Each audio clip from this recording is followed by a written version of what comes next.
dropped his little bit. Oh no, not dropped it, just one off with him. But obviously, maybe that's why. Thank you. Maybe that's why those people Bye. I did think of that, but I didn't want to disrespectful. So I found out they're all okay, so we wanted them on us. And one of them, the quote was,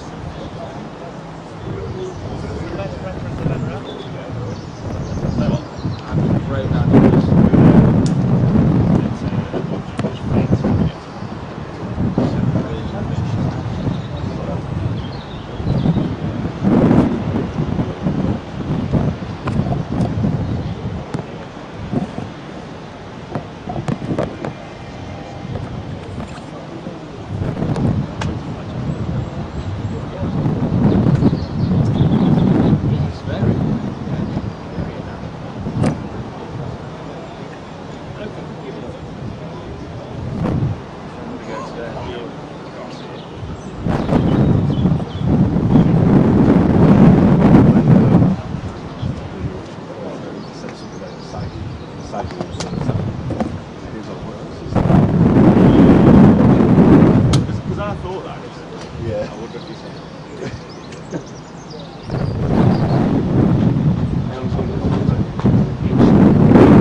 Alicia, are you there?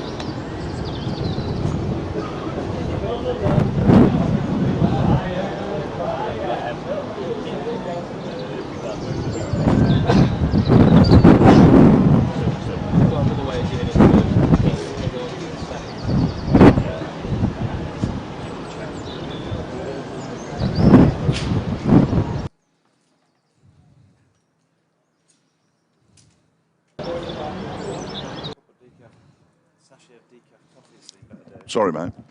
Like a sachet of decaf coffee has seen better days.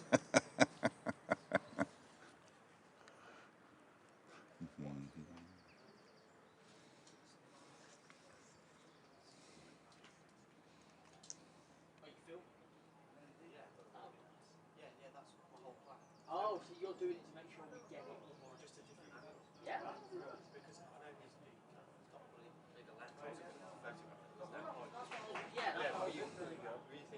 Yeah, I don't know why. When you think about that, you're going to try and get the same picture.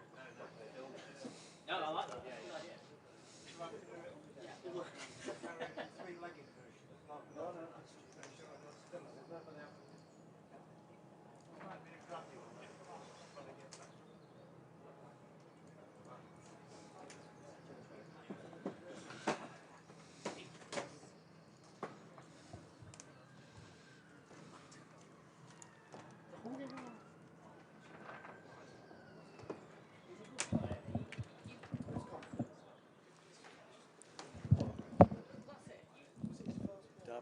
Chesterfield chairman.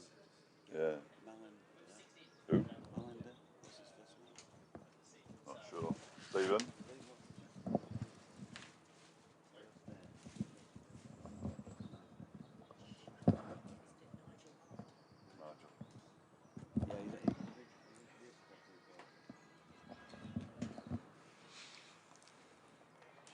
You can't hear me.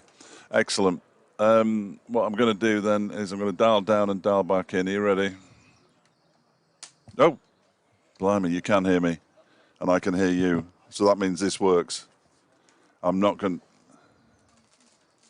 Oh, right. So I don't need to dial off and dial back. Lovely. Thank you.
Get rid of the lightning round.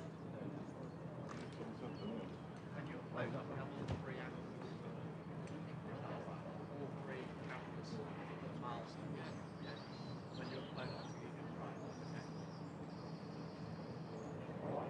You in charge now, Henry. You in charge. Just making sure. Shout. For Hayder's 100 yesterday. His celebration.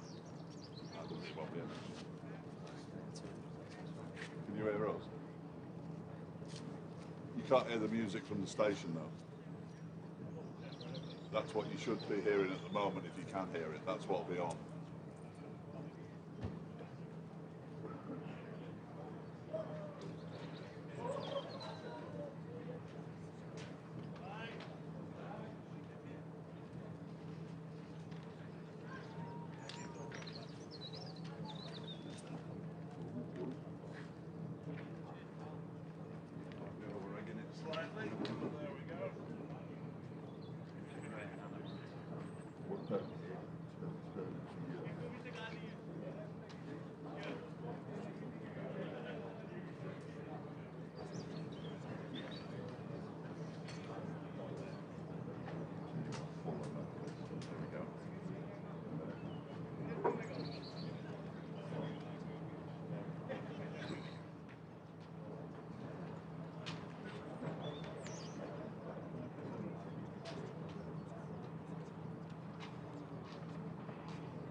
Well, a very good morning and welcome to beautiful Queen's Park, where it's day 3, who'd have thought, of Derbyshire's game against Yorkshire.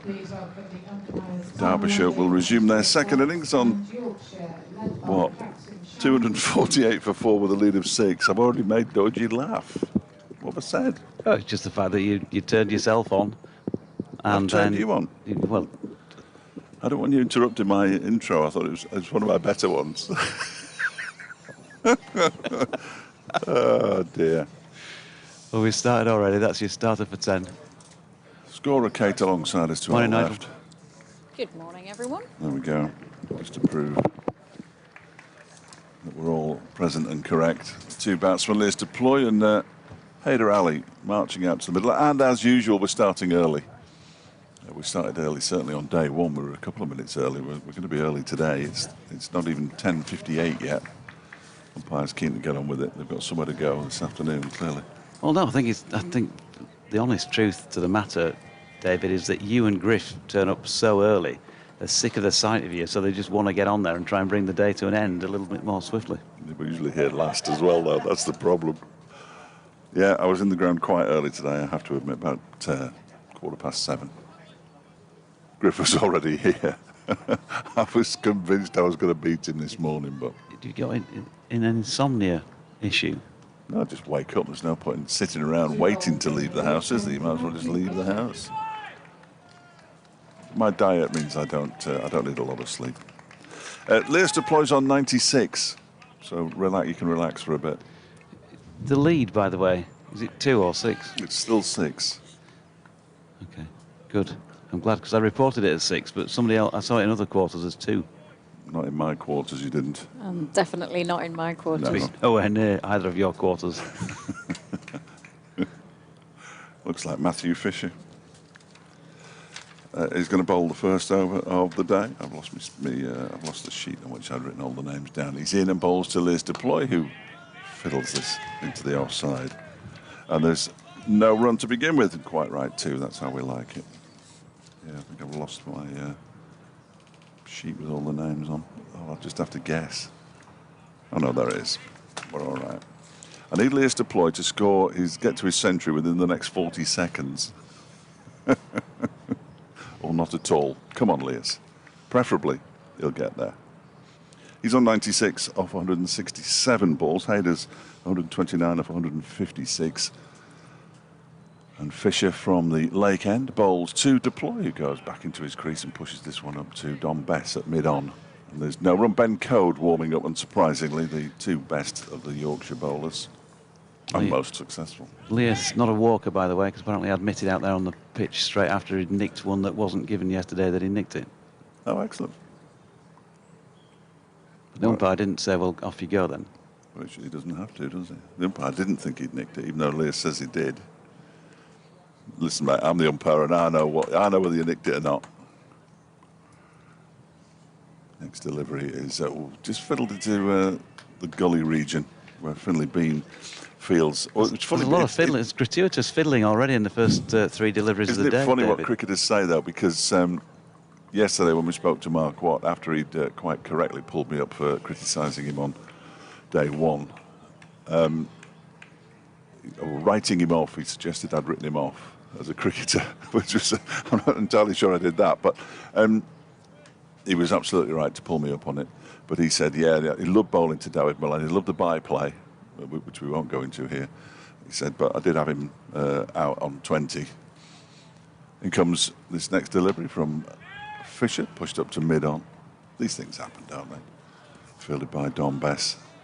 And ladies and gentlemen, to describe Leas Deploy's century, I'm just glad it's not Martin. There's no need for that, Doige. All I've asked you to do is talk about his century. Just a little bit too much egg in that bacon and egg sandwich this one. That is Gibson having a stroll across the front, looking resplendent in his York. In comes Fisher and bowls to Deploy. That one is just pushed down into the ground in front of him. Ready for an update on BBC Radio Derby. First of the day, Ed Dawes in the chair. So just the one slip in a gully. There are 20 overs after this one until Yorkshire get to the second new ball, which could have a bearing on what's happening. A little cooler with this breeze. As Fisher is in and bowls to the point, pushes it out into the offside. First over of the day has been completed. It was a maiden. And therefore, deploy remains on 96. Hayder Ali on 129. And Derbyshire on 248 for 4.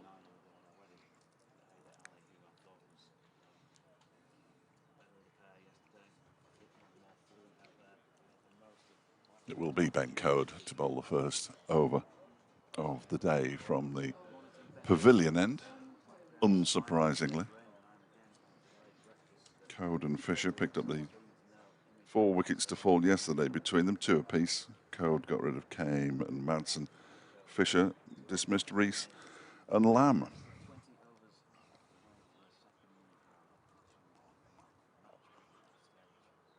Yeah, some more hard work to do, Ed. Good morning to you. 248 for 4, Derbyshire. We've had one over. It was bowled by Matthew Fisher to Leas Deploy, who's still on 96 as he was overnight. It was a maiden over, and Ben Code is now bowling the first over from the pavilion end. And the first boundary of the day scored by Hayder Ali. He moves on to 133.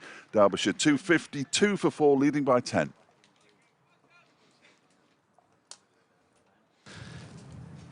Colin says it was an exceptional rain day yesterday. Get some pictures. A grant. See if an engineer can come up with a drainage plan involving reusing rainwater as well as draining it. Cricket will only survive on totally artificial pitches and grounds or very clever drainage schemes.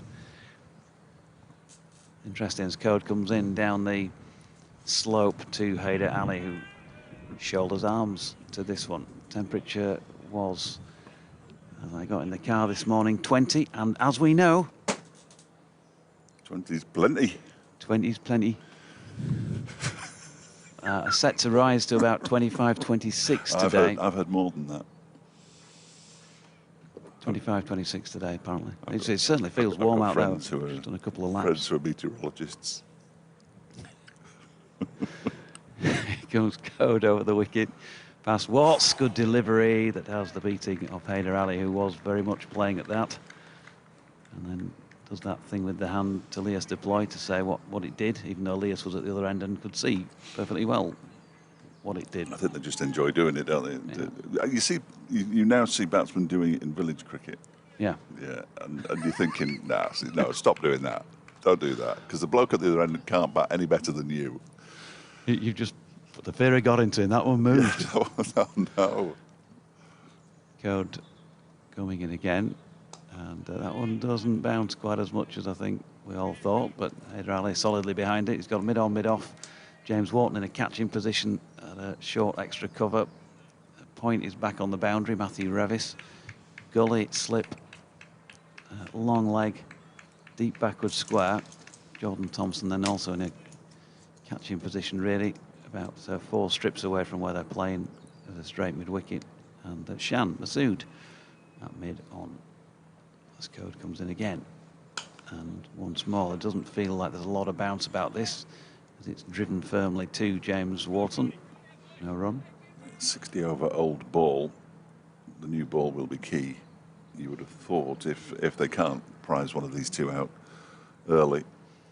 So Derbyshire need as many runs as they can in the 20 overs that remain before that second new ball's available. Yeah, and flipping that, Yorkshire need to keep this as tight as possible, really, for absolutely. The 20 overs. And if they can't take wickets because the ball's not doing much, then at least apply some pressure by drying up the runs. As nicely played, Hayder Ali with that front elbow up, exemplary push into the offside, but can't get a run for it on this occasion. So 2 overs and just a 4 runs scored from the bat of Hayder Ali. 133 to him, 252 for 4. Derbyshire second time around. Yeah, I expect a slowish start as the two batsmen have a look. The bowlers get into their rhythm. If it goes like it did yesterday afternoon when these two came together, Derbyshire might get some kind of lead that would be almost defendable. There's a lot of hard work still to do for these two, and they know it. And the skipper is on strike to Matthew Fisher. who's in. Bowls 2 deploy, goes back into his crease and pushes it up to Shan Masood. It is Floppy's Sun Hat fielding to a wideish mid-off. Floppy Sun Hat's count is 3. Yeah, it's dropped today, hasn't it? Yeah, it has dropped. There were clubs, and I'm sure it was in the county championship, on a certain day, in a certain session on a certain day, you had to wear your caps, and then you could do what you want for the rest of the time. This session clearly isn't one of those. Being that Gully has a cap on, his deploy is beaten by that ball. That is an absolute jaffer. He's completely squared up, played at the ball and missed it somehow, so it's obviously gone away from him and flown through to Johnny Tattersall like no ball has flown in the last 2 hours of play. Yeah, he can get that, Matthew Fisher. He has got a little bit of extra zip. Maybe pushed it through a little bit more as well. He's changing the field now as a result of what he's just seen. Bringing in deep backward square George Hill to second slip, sending Jordan Thompson out from whence George came, bringing James Wharton across to where Jordan had been and leaving the gap then through the covers. So, yeah, through the covers where James had been standing. So he's offering in the drive. In fact, now having brought James Wharton across, he's sending him back. In, out, shake it all about, I think is the hokey-cokey He's offering field mid-wicket now, isn't he? He's offering him mid-wicket. There is Thompson on the boundary at mid-wicket, but the rest of that leg side is pretty open. So he wants him to play across the ball going away from him. I think Leas has probably spotted that. And he's ready now as Fisher from the lake end in past umpire Lungley bowls, and that one is pushed out towards the man on the point boundary. That's Matthew Revis out there, is it? Yes, it is. Yes, it is. Thank you. First run of the day for Liz Deploy as well. He was on to 97, 253 for 4. Kate is alongside, by the way. She's not mute. She does have a microphone, but I think rather than feeding us exciting statistics like they got 77 off the last 10 today, we need a floppy hat count and maybe how many times the floppy blows off when a fielder runs after it in the outfield. All the time. Another thing to add to the list. Oh, yeah. We're paying a lot of money here, Kate. Don't forget that. You've already had a bit of a pork pie. It's Fisher bowling to Hayder, who turns this one into the leg side. And they're going to go through for a single. It was a slight misfield there. It's harsh to call it a misfield because the fielder had to get down to his right, parried the ball, and it sort of bounced over him. 134 to Hayder now, 254 for the score. Martin Rowe says, Kate, the lovely lass from Ilkley, are we going to snatch defeat from jaws of victory again? I'm not going to be a born pessimist, so I'm going to say no. Leave that to me. No, it'll be all over by lunch. Next delivery is played off the back foot by Leas Deploy up towards Dom Best. Derbyshire will do well to bowl Yorkshire out by lunch, won't they? Yeah. Yeah.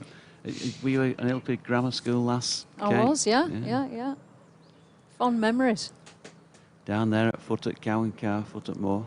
Cow Pasture Road. Mm. Yeah. Great school. Surrounded here at Chesterfield. As Fisher is in and bowls to Deploy on 97, and he defends this one out into the offside where it's fielded by the same man who fielded it before. Who's number 23? Who's that? I wish you'd listened to me, Fletch. I might not have been. James Wharton. Thank you. I wasn't with you, probably. And I don't listen to you. You're absolutely right. Thank you, Dodgy. Where hast thou been since I saw thee? On Ilkley Moor Bar Tap. Yeah, that's enough. All right, that's enough. You love it, really, Fletch. Well, it's just that if I stereotyped a Yorkshire person, I'd get pilloried, but you two are just you being wouldn't at all, no. stereotypical Yorkshire folk. In comes Coden and straight played. Hayder Ali plays that up to Shan Masood. Now, I think they find that we don't mind being stereotyped or called tight because it's all part of the fun. We don't get offended by things like that. No, I've noticed that in the past when I've said it. Yeah, I was just looking there. Jim's got his Badge of honour. proper shoes on now, which is good. A very snazzy pair of blue trainers on earlier. The socks are good, aren't they? Yes, his driving shoes. We won't talk about your driving on air because that might implicate you in a crime. Here's Code to Hayder. Good delivery again. This one just leaves him and has him playing a false stroke as well. Look at Hayder's demeanour there.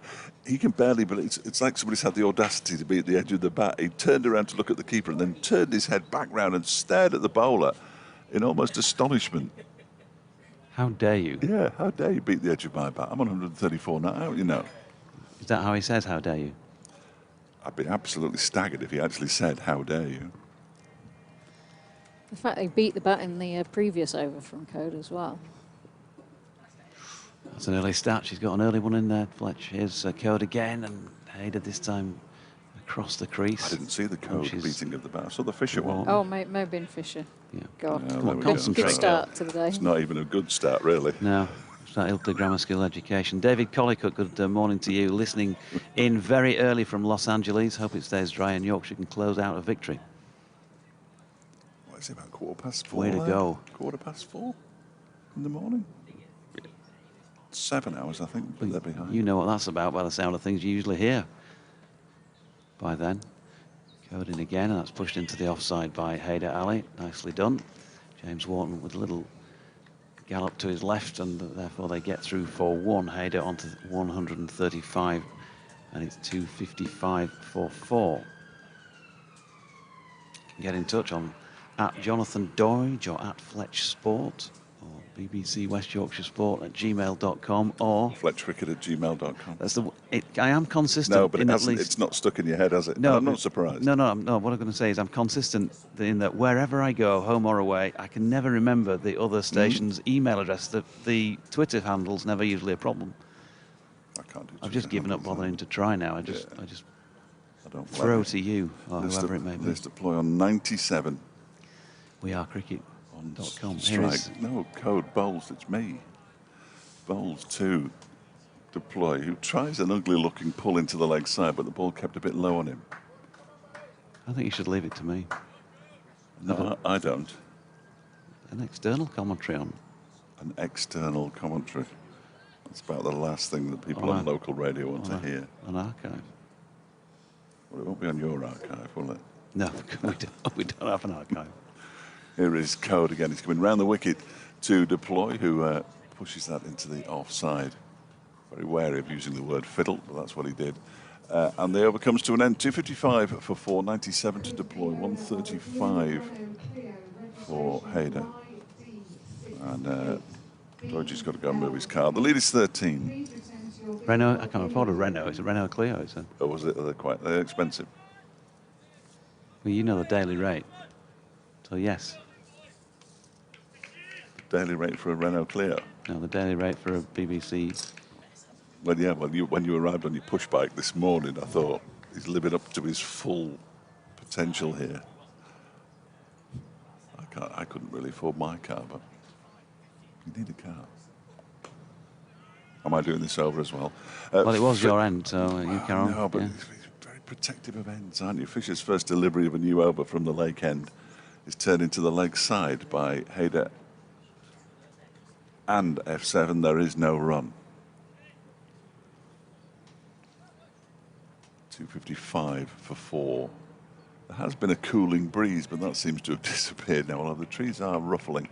A more sparse crowd than days 1 and 2, which is understandable, as Fisher bowls to Hayder, and he gets an inside edge, misses his leg stump and goes down towards fine leg. There is a man there, it's Ben Code, and Hayder picks up a single rather fortuitously to move to 136, and Derbyshire to 256 for 4. Quite as an aggressive a shot, apart from the boundary that he's played, and it didn't quite work. So a warning there for Hayder and for Deploy, who's on 97. 3 times this season he's got into the 90s. One of them was not out, so he missed out on an opportunity to get to 3 figures on that occasion through no fault of his own. And he waits now for Fisher, who bowls to him, and he goes back into his crease and pushes the ball back to the bowler, who just thrusts out a right hand, Fields in his follow through.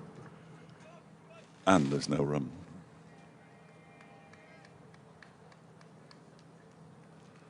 I thought you were going to say something because your lip mic is actually up to your lips. And you just swerved me there, and I've fallen for it hook, line and sinker. 256 for 4. Well, it's about you, this It's not century. about, no, it's not about me. It's about the greater good of Radio Derby. Fisher is in and bowls to Deploy, who drives out into the offside. It's fielded by a tumbling James Wharton in the covers. I think I might just go and do a couple of laps, and then when he gets his 100, I might pop back and do a bit of commentary. Pot pie while you're waiting. Feel free. Might even find some decaf coffee. Well, that's just hot brown water, isn't it, really? So I'm sure we can find you some of that from somewhere. I must say the pork pie is very good. Yes. Stephen's looking enthusiastic here in his cool shades. He might go and get some decaf I'm not coffee. sure about cool. He's certainly wearing shades. You can see a reflection in them, which I find very, very strange. Fisher is in around the wicket, bowls to Deploy, who pulls one out towards the square leg boundary, and it's gone in between the two fielders and all the way for 4. I didn't have a clue where that ball had gone, I have to say. A terrific century from Leas Deploy. He gets there off his 182nd delivery with his 15th 4. 101 not out. The two fielders out square on the boundary. Neither of them saw it. And he salutes all the way around the ground. And he has helped Derbyshire to reach 260 for 4 now, which means they lead by 18. Came off 182 balls and 15 fours. Thank you very much. I should have left it to you, Dodgy. You'd have done much better than me.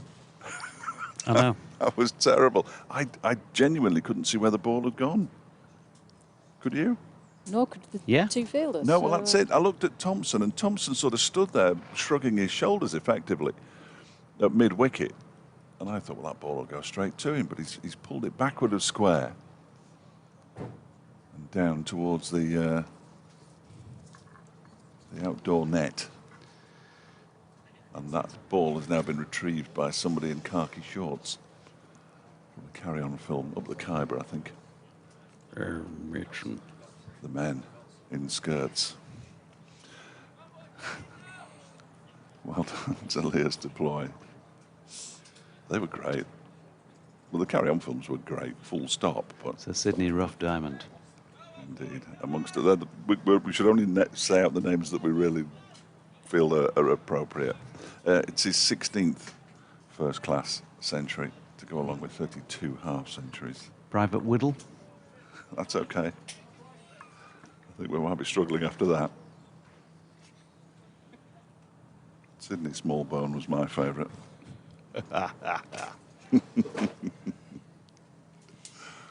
The next delivery, which I've completely missed, has been hit backward of square on the offside by Deploy. Goes through for a single. They made 102, 261 for 4 at the end of the over.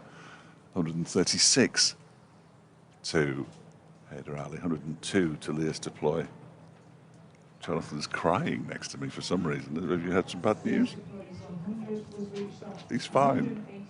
I might have to do the Ben Code over at this rate, though, because he can barely hold his microphone steady. Applause for Leas Deploy's century, the second century of the Derbyshire innings, and the third of the season for Derbyshire. 2 in the same. And you wait all season for a century to come along, and 2 come in the same innings. Well, do you know what we've just had? What we just had? We've had a 5-ball over. Have we? We've had a 5-ball over, everybody. That's an absolute disgrace. Here's Code then down the hill, bowling to Leas Deploy with Johnny Tattersall standing up. The Yorkshire keeper, and no run, pushed into the offside. George Hill doing the fielding. We've got Griff to look up how many 5-ball overs have been bowled to Derbyshire by Yorkshire. On the third morning of a match here at each other in Chesterfield. 1872 or whenever it was. I know they didn't play them in 1871. Derbyshire played 2 games that season, both against Lancashire. Code down the hill, round the wicket to Deploy, who drops it out into the offside. Bean round from gully to field. David Collicutt says it's 3:15 actually in Yeah, Los it's 8 Angeles. hours. I've just been sent a message by Jono saying it's 8 hours behind. He's very much a Los Angeles expert, of course, Jono. Having been to a Dodgers game this season. David Collicutt is a Harrogate Grammar School alumni and former Beckworthshire cricketer. Played at Ilkley many times. Big ground, Ilkley. Here's Coach coming in, and that's dropped into the leg side this time by Deploy. So it's been reasonable this morning from Yorkshire. It's been better from Yorkshire this morning, hasn't it? 13 runs added so far in 5 overs or so.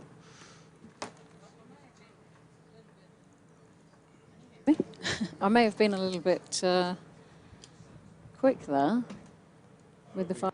I think I'm doing it. I think I can indeed, Alicia. I'm going to do an update now. That's exciting. A game as well. Love it. Love it.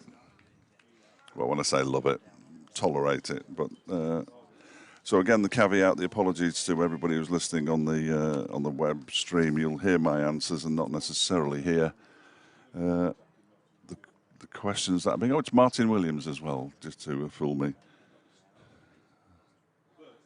We will know when he's coming to do the update. He'll play the Test Match Special. There we go. That's when I know I'm going to do an update for Martin. More runs here.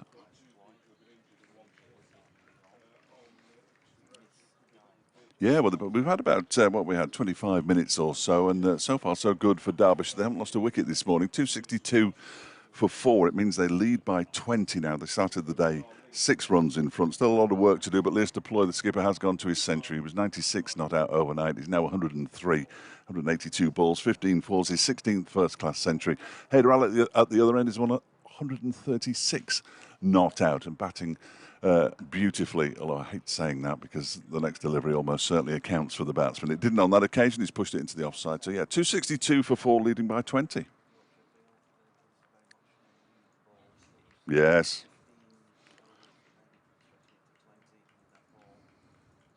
Wasn't it? Yes. Oh, mate, I've had some absolutely magnificent nights. That wasn't one of them. But, yeah. No, carry on.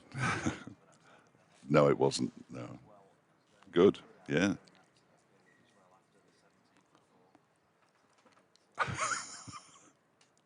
Mm.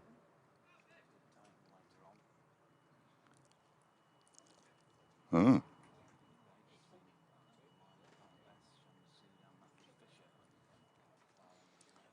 Yeah.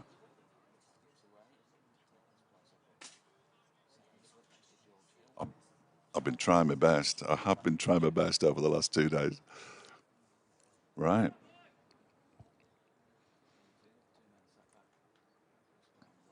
Mm.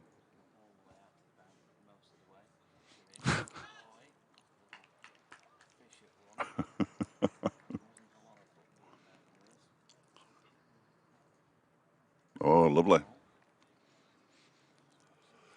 Okay, I was, as I said to Ian yesterday, I was brought up in the East Riding of Yorkshire, so good luck. Well, I should really, yes. Yeah, right. Is that it?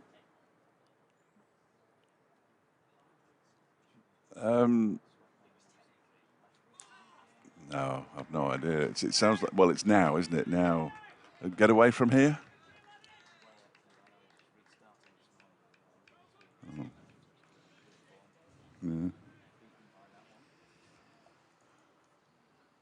Eat it. Oh, get it, Eton. Yes, I can hear it now. Yeah, get it, Eton.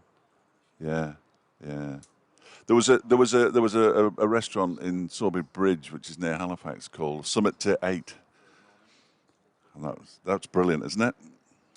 That's what time everybody met for their tea.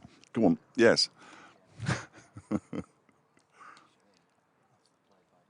I'm listening. Well, it's the baby. The bairn is the baby. Yeah, go on. Are the bairns looking out? That makes no sense, of course. Why would anybody say that? I don't know.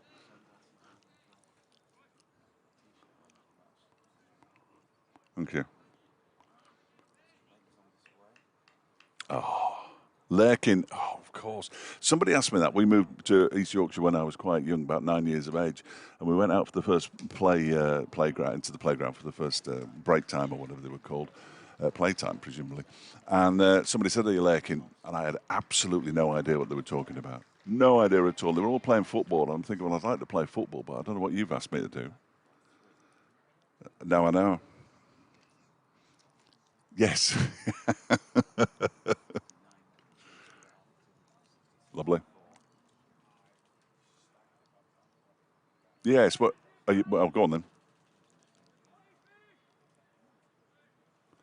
Are you going into town this evening? Oh, of course. What was it then?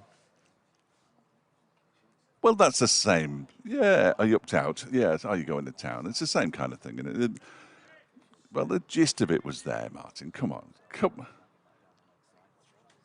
Cut me some slack, man. No, I know. No. Oh, dear, do you? Oh, dear. Oh, there's your first mistake.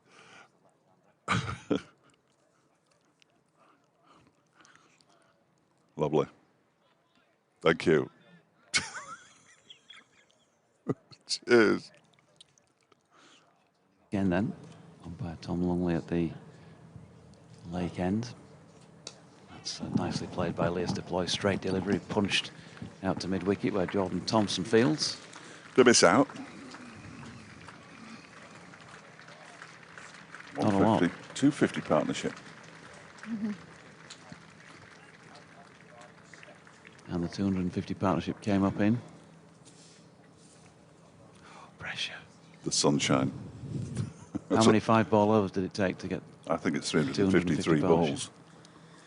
You're just reading it off a screen, though. Yeah, that's a lot easier than counting them. Yeah. That's probably right. That'll do then. Probably right. Write that down, don't you? Probably right.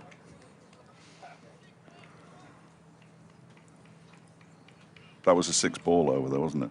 Yeah. So was the previous one. Or was it? Shall I carry on, or do you want to? I'm not. Well, whose end is it? You're very protective of your end. It's really mine. Go so on then. I'll You go carry on. on. It's mine. Thank you. Code in. That's dropped into the offside by Deploy.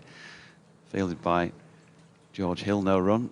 We've had the cast of Carry On Up the Khyber sent in by David Collicutt. Sid James as Sir Sidney Rough Diamond. Lovely. Kenneth Williams as the Kazi of Calabar. That's it, the Kazi, yeah.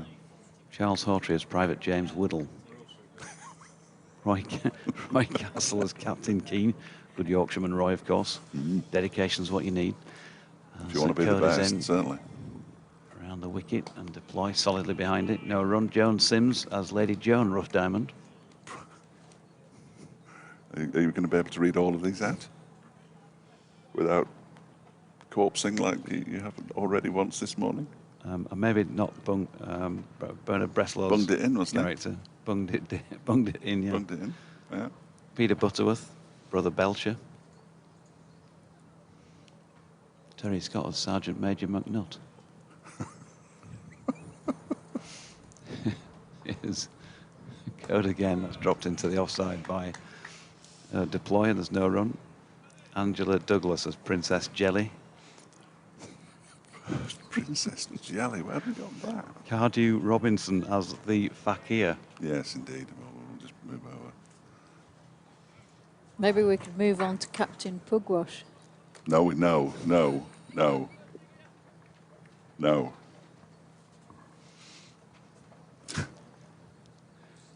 His dodgy's over. Code down the hill. Deploy. Not completely controlled this one. On its way to Finley Bean, who then made a bit of a mess of that at Gully. I think he got something on it, but not enough to stop it going for 4. This is now the 4th highest partnership by Derbyshire against Yorkshire for any wicket. Yep. They probably need to get to the record to set a Record. 417. Kim Barnett and Tim Tweeds at Derby in 1997. Oh, when Derbyshire used to play Yorkshire at Derby. Well, the one that they've overtaken was here, as were the 3 more below them in the top 10. Code again. Deploy. solidly behind it. That boundary took him to 109 and the score to 271 for 4. I say, before you carry on reading the rest of the cast of Carry On Up the Khyber, there's a sort of misconception that it is now an outground Chesterfield, but for a long time it was Derbyshire's headquarters ground, which is why they have played here so often. And Yorkshire, more often than not, used to play Derbyshire at Abbeydale and places like that, mainly for crowds, because obviously the two counties are adjacent. Code in and deploy over the top of that, punching into the offside to complete the over at 271 for 4. Why move from here, delightful Queen's Park, to Derby? That is a question that I don't know the answer to, if I'm entirely honest. I know in the 1970s, I think it was, David Griffin would correct me if he could hear me, they didn't play at all in Derby because they were in dispute with the council. And they played all their county championship matches, apart from the ones they played on outgrounds like Ilkeston and various others here at Chesterfield. And I didn't know until this morning, in actual fact, there's a banking to the left as we look out on the ground to the left of the pavilion. And there used to be a similar banking here. There was a stand on the far side of the ground as well, but all that's disappeared. And now it's not really suited to... It is suited to four-day cricket, but it would be an enormous undertaking to have all the season here, I think. So the stand was what is now the children's playground, was it the depth of it, if you like? I think so, yeah, on the far side, sort of around that corner and behind. So, because you know what it's like, you've been to Blackpool recently, that Derbyshire played Blackpool in a one-day game a few years ago, and that's like almost like a bowl. John Bess into the attack from the Lake End, and the first ball that he bowls is turned into the leg side by Hayder for a single. He moves to 140. Like so many club grounds, I mean, a lot of club grounds in the Yorkshire leagues they're not stadiums, clearly, but they're grounds with permanent seatings and on banks, aren't they? So, whereas this doesn't really have that, it's very flat. I wonder why they took the stand down. I don't know. It's a shame, isn't it? Ageing, maybe? Couldn't Yeah. afford to maintain it, possibly. It's a council-owned facility. Let's deploy defence this next delivery from Bess back towards the bowler. They'd probably need a better scoreboard, I think, if they were going to play. What league does the club play in? They play in the Derbyshire County League First Division. I think they were relegated last year. Deploy dances down the track and drives this past the bowler, but Shan Masood comes around to do the fielding. So yeah, the Ben Slater of Notts was a fixture in the side. Matt Critchley used to play up here as well, I think, when he was up in Derbyshire. It's a bit tricky to drive up from Essex every week. As this next delivery is pushed out into the offside by Lear's deploy, fielded by James Wharton. Cliff Batt says, comms riveting. Yeah, no, is that it? Get it in. Private conversations not ideal on the stream. What's the score? Well, yes, I did apologise in advance. Tough if you didn't like it. This next one is a full toss, and Deploy smashes it away to Cow Corner for 4 runs. Poor delivery from Don Bess. Not the first he's bowled in this match. And Deploy moves on to 113, 276 for 4. So what we're doing here is we're working for a radio station, and as a byproduct of that, we give our commentary to the club, and it goes on the stream. I apologise in advance for a one-sided conversation, which we always have at 11:30, but it means that cricket's on the radio, and people are pointed in the right direction to come and listen to the rest of the commentary. If you were listening on the BBC Sport website, you would have had uninterrupted commentary on the game provided by my colleague Jonathan Deutsch. Address any complaints to nobodycares@bbc.com. It's just the way it is, and you're getting it for nothing. I would suggest you just be happy with it. They're looking for the ball now. It's not the first time in this match. Hayder Ali was sent over to the trees last time, and this time Shan Masood's gone out into the trees to have a look for the ball. This one didn't go directly into them, as we saw in the innings yesterday when poor old Hayder was sent to the far distance to retrieve the ball, but it's somehow managed to disappear. I'm expecting David Attenborough to appear with it shortly, saying, here, in the trees. Lead 34 now, incidentally. It's starting to mount. Apparently, according to an email I've received in my junk mail, I've been named in an inheritance last will and testament to receive a lot of money. Oh, excellent. So you can retire at last. Francisco Javier Alfaro Cuevas. I reckon if you I know him really well, if Francisco. you just send him your bank details, Yeah. you'll be quid. I'll be sorted. I'm just leave me for a minute. You do this next over and I'll just pop that in. Is he from Cuba? Oh, No, that was the Gibson brothers. see, that's poor.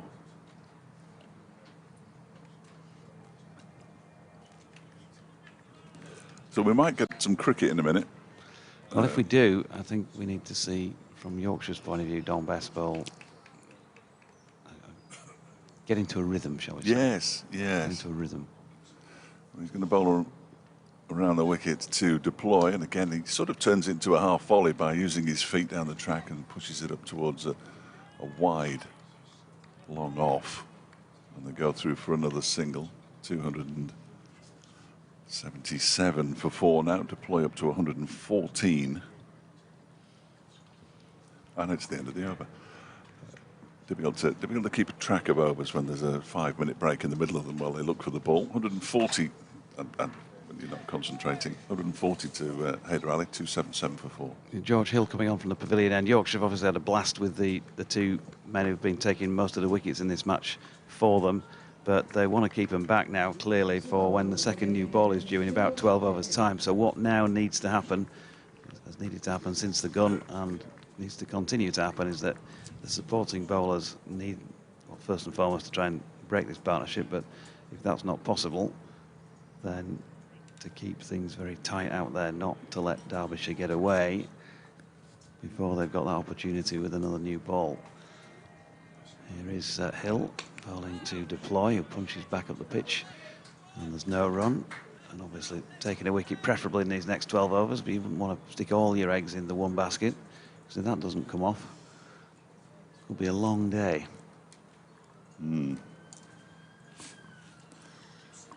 Don Bess has now gone for 100 runs. He's In- bowled 16 overs, 1 maiden, obviously no wicket, 101. Wow.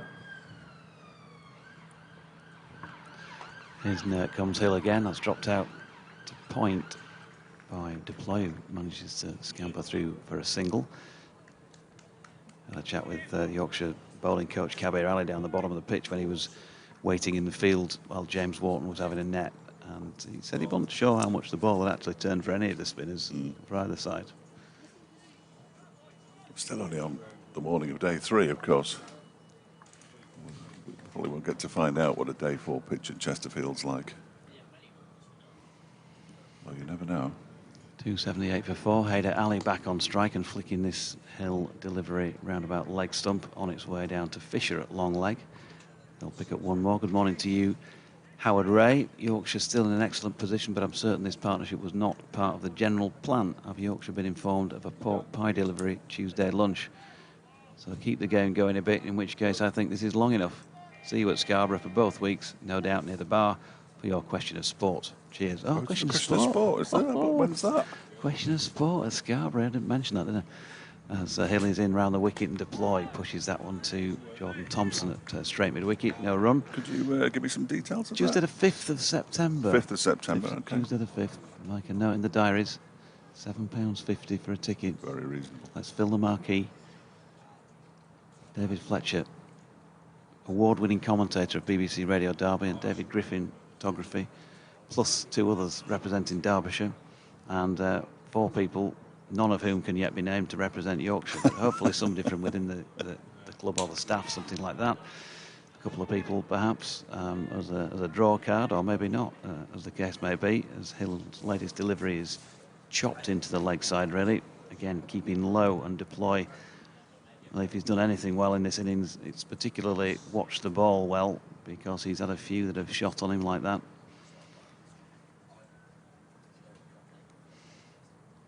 Tuesday the 5th of September, in association with the Yorkshire Cricket Supporters Association, of which Howard, I think, is one.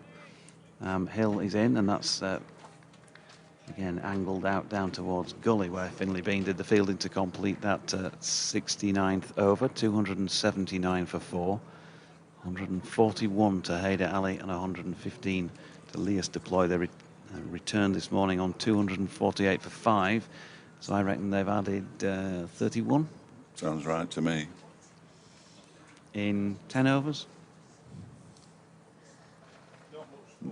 Our score is Yes. right on the button this Yes, morning. yes, sorry. Clearly the tie that she ate last night, I'm not talking about a person here, I'm talking about the food. So it was Must an have item had of some clothing. effect. Tim Chambers is working from home today, so not at Chesterfield. He said the stand on the far side that I was referring to was a temporary wooden affair, and they were sold to Rotherham Rugby Club in the early 90s. There was a brick-built stand to the right of the pavilion, which is where we are now. New over from Don Best, ball pushed by Hayder up towards mid-off. There's no run. 279 for 4. Good guess. Thank you. No, I saw where the ball was. Oh, no, he's reached for that one and he's missed him. It's missed the stumps and it hasn't been taken by Tattersall and they're going to get 4 byes. His front foot went a long way forward there, Hayder Ali, and he missed everything. 4 byes added to the total, though. 283 for 4. 41 the lead.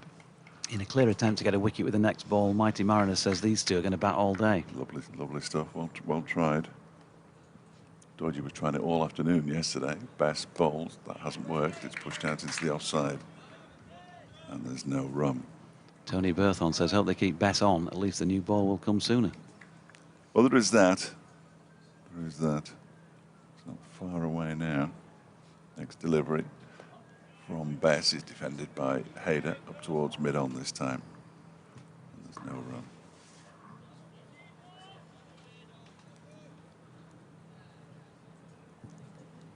Bess again, bowling from the lake end, over the wicket, bowls to Hayder, who tries to, well, he does, plays a drive, but the ball doesn't go anywhere. Off an inside edge. David Hughes has been in touch. Good to hear from you, David. I shall read it in a moment. I've skim-read it. It looks fine. Hayder pushes this next delivery out into the offside. They set up for a quick single, but as it turns out, it's very comfortable in the end. Jordan Thompson, no, Finlay Bean picks up. Jordan Thompson's 11 more than Finlay Bean. And the over comes to an end at 284 for 4, 142 to Hayder and 115 to Lears Deploy. Greetings from a very small Cornwall contingent of Derbyshire supporters. After 25 years, I was able to watch some live Derbyshire cricket. Imagine my anguish when the only chance was to attend the current match's first day at Queen's Park. Oh dear. If only you'd been here yesterday and today, David, but good to have you on board. 10 overs until that second new ball then. So 10, I think 11 now gone, isn't it, this morning? As Hill down the incline and flicked off his legs there by the right-handed Hayder Ali to Matthew Fisher at long leg. There's 1 run. Cliff Bat responds, please pass on my apologies to your colleague as I missed his warning re one-sided conversation. Technically, he's incorrect re-listening for free, as you do still need a TV licence to watch streamed content. Call it a draw. Come on, Yorkies. Do you really? I suppose you might do. I don't know. No, I entirely understand why people are frustrated by that one-sided conversation, but I can't do anything about it. In comes Hill and Deploy back and across and pushes up to mid-on. No run. Apart from not doing it, which I think is counterproductive to guiding people to where we are. Indeed, providing the commentary. So it sort of swings and roundabouts, really, for the sake of 3 or 4 minutes. Yeah, mine tend not to last quite that long, but yeah, they do sometimes amble on for a couple of minutes or but so. this one, they always have a quiz at 11:30, you see. Hill to Deploy, right over the top of this one and drop it into the offside. So you give your update in 30 seconds or whatever, and then he says, oh, I've got a quiz for you, have you got time? And I can't really turn around and go, no, I'm busy. Yeah, it's usually I can see myself at Scarborough doing those sort of updates, and everybody in the boxes, you can feel a fixed glare of everybody saying, well, you can just get on with it, Dodgy, and get back to the cricket. And the person at the other end can't see the cricket, so they don't know, that 2 wickets might have fallen in the last 2 balls. Exactly. Hill to Deploy, who's back and across, and that has caught him in the... Yeah. And certainly has. I said yesterday, was it yesterday I said he's the most hit batsman I think I've ever seen? He's been hit again. He was hit possibly in the first innings. Right in the family planning there.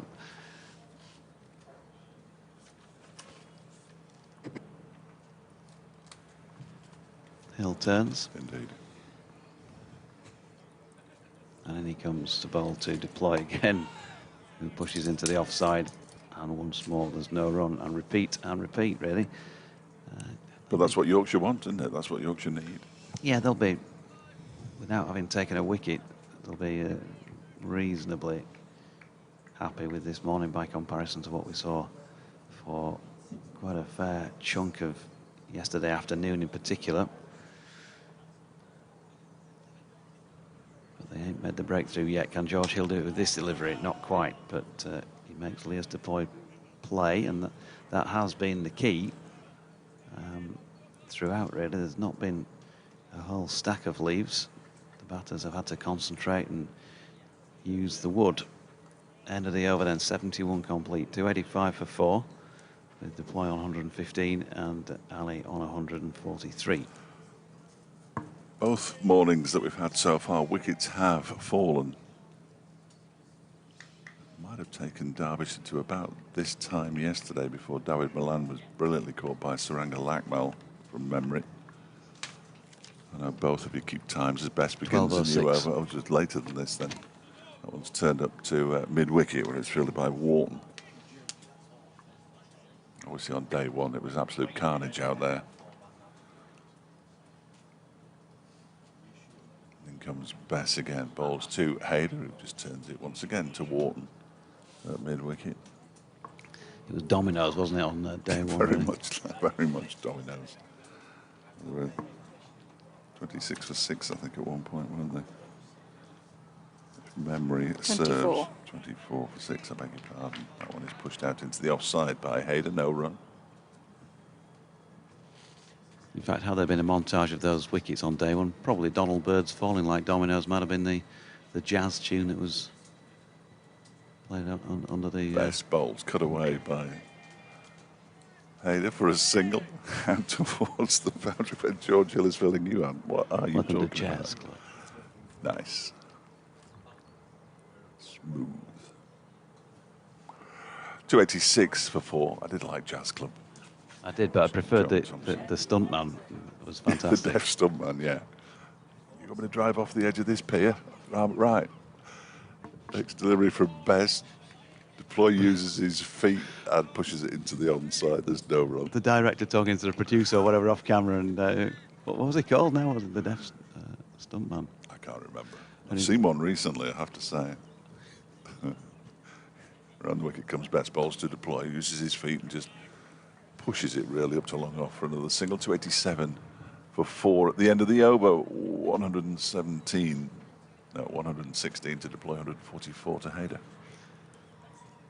It'd be kind of, Cliff, we've finished filming for today. That's a wrap. We're going for a beer. Oh, you want me to drive off? Drive off the pier, righto. Off he went. It was brilliant. Set myself on fire. Excellent. I'll do it now. The deaf stuntman. 45 the lead.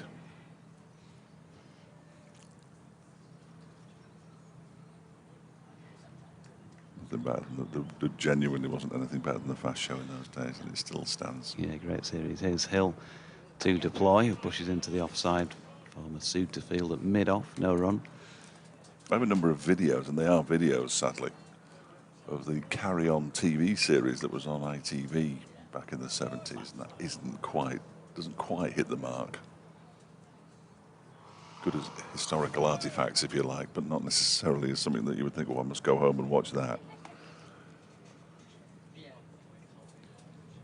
Here is Hill to deploy. Thinks this one's square on the leg side. James Wharton swooping in. Fires that flat to Johnny Tattersal's gloves. They get 1. Presumably there was a few errors in it. I'd imagine so. Yeah. I can barely remember. I'm sure I've watched them. I do have a video. I still have a video recorder. I've got a video recorder that's attached to a DVD recorder. So I really should transcribe them onto. But then who's got a DVD player? No, they've all They've gone got as as well. well. I've still got one. Here's Hill short ball. That's punched square on the offside by Hayder Ali. Nicely played. But you nicely never timed, throw anything 1 run. away. No, I'm terrible at throwing things away. But I've got a DVD player that works, recorder stroke player that works, but then bought a new television and there's no connections on it now for the... No, that's the problem. Yes, That's yeah, the problem. absolutely. Has the SCART cable become redundant? Yeah, pretty much. Yeah, you need an oldish television. Yeah, absolutely. It's all about HDMI leads and stuff like that now, isn't it? Hill's in, or do it somehow by Wi-Fi probably, I bet somewhere. Deploy pushes one into the leg side here. Jordan Thompson fields.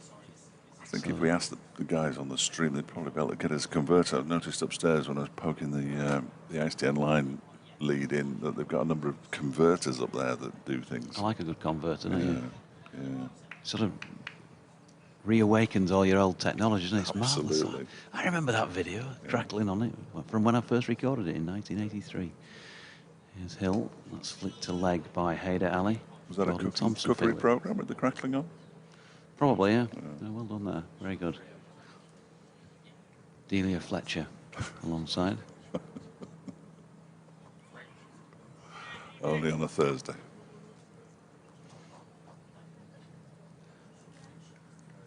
I bet you preferred the Craddocks, didn't you? Yes, there is a great line that I'm not going to say now, but Hill over the wicket to Hayder Ali, who's punching this one to Masood at mid-on, and there is no run. 290 for 4. Bent Nielsen says Denmark realised the folly, read TV licence required to watch internet streaming, and renamed it to a multimedia licence to be paid if you have TV or internet. Later on, they found that any funds for public service broadcast might as well just be paid from taxes. Well, that would make sense.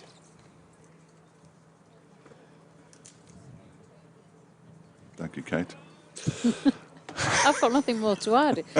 I don't understand the licence fee anyway. All as I know is it comes out of my bank account 4 times a year. I'll tell you what, for that huge fee that we're paying on a daily basis, she's getting paid a lot of money per word, isn't she, today? Yes. Well, it's throughout this match, to be fair. Tom Best begins a new over. That one is cut away down to the point boundary where Matthew Revis is fielding for a single by Leas to Ploy. He moves on to 119 and Derbyshire to 291 for 4. My speciality is Dutch cricket, and I don't think too many people will be that interested. You'd be surprised. Possibly. This one always drives at that one, does Hayder. I'm not sure what it hit. Tattersall leapt to his right to try and catch it, but couldn't. It hit the deck before it reached Lythe. Was it a nick onto Johnny Tapp that he couldn't reel in at first and then tried a second attempt? Potentially. I'd have hit him on the thigh or something like that. It sounded quite woody, didn't it? But very hard plastic, these thigh guards these days. Which would sound plasticky, of course. Hayder uses his feet and smashes it down the ground for a single. That was a high-risk shot for not as much reward as he would have liked, really. 146 he moves to, 292 for 4. At this point, had that been a TV broadcast, you'd have been hearing about things like bat speed. Yeah. Exit velocities. Best bowls to Deploy, who pushes it out into the offside. It's parried by Wharton straight to Bess. We've got a converter there. Yeah, at this point, Rob Zabrocki has kindly sent us a photograph of a SCART to HDMI converter. Excellent. So you're back up and running. Next delivery is pushed by Deploy out into the offside towards Revis on the cover boundary. Picks up another single, moves to 120. That run was on the board before they'd even completed it. 293 for 4. I don't like that. That's too quick. It's a bit presumptive, isn't it, really? I think so. I need to find that that little table that as Best comes in and bowls to Hayder, pushes it out backward square on the offside, and there's no run. 293 for 4 at the end of the over. Derbyshire's lead is 51 now. I'm going to give some scores out here, including Division 1, The of which one at no Nottingham. interest for David Fletcher. Read the Nottinghamshire score out for me, would you? In good time, at Southport first, young man, where Hampshire 146 for 1 in their second innings. DT put in an appearance there last night. I received a photograph from Scott Reed later in the day saying, guess who's in town? and there was several discarded sandwich boxes, anything for a free lunch for DT, and he was sitting there contently on what looked like the clubhouse bench in the sort of porch area. So Hampshire trailed by 82 runs against Lancashire, who made 374 in their first innings. Of course, Hampshire just the 142 first time around. George Hill bowling here to Leas Deploy, who's flicked that into the leg side. James Wharton will field out in the deep at mid-wicket, and they'll settle on 1. At Chelmsford, Essex 462 for 9 first time around. Somerset rolled for just 167, and Essex in a hugely strong position, 361 in front at 66 for 3 second time around. Nottingham, Trent Bridge. Here we go, everybody, listen up. Warwickshire's 571 for 9 looked like a reasonable score. It looks a little more reasonable still with Nottinghamshire. Pause for dramatic effect. 122 for 6. Oh, they're not trailing so bad by this morning then. 449 runs. Yeah, done all right this morning. Hyder Ali back on strike. How disappointing. George Hill bowling to the right-handed Hyder. Well, he will be in a moment when they get Adam Lyth in the right position. He's been taken out of slip and brought into a catching position at a short mid-wicket. Hill in, and Hyder is trying to turn that to leg, but manages to push it back up the pitch. Elsewhere in Div 1 at Canterbury, Kent 301, Surrey 145 all out first time around. The champions staring down the barrel and all of that. 256 for 6, Kent second time, lead by 412. Decent. Then Division 2, where it's all happening this season. Yeah. Hill bowling to Hyder Ali again. Down the leg side, Peel for a catch behind. Well, they got a bit excited there. The bowler stopped being excited quite quickly, didn't he? George Hill was excited momentarily. Not out. At Chester Street, which is said as all one word if you are from Sunderland. Glamorgan 390 all out. Durham 454 for 6, lead by 64. That's Canny. As Hill is in, an appeal for LBW this time, and given. Hyder Ali has gone, trying to turn a ball that was clearly straight enough into the leg side, and his stay at the crease for a superb 146 comes to an end.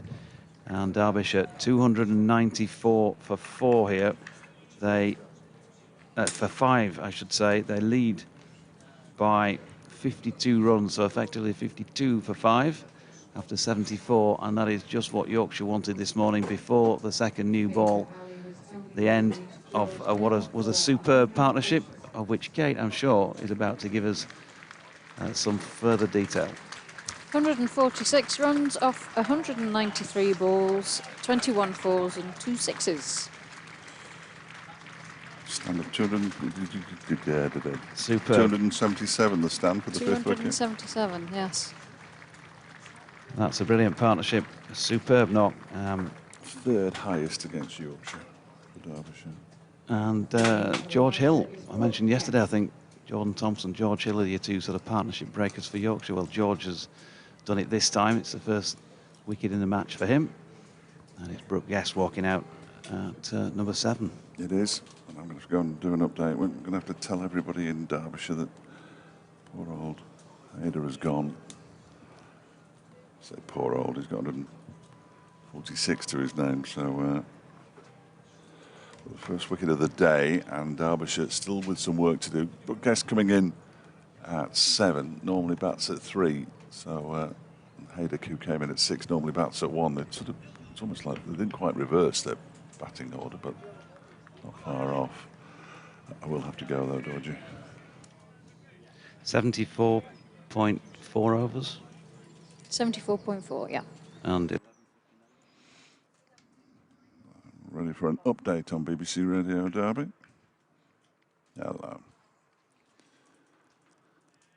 So Brooke Guest, the new batsman.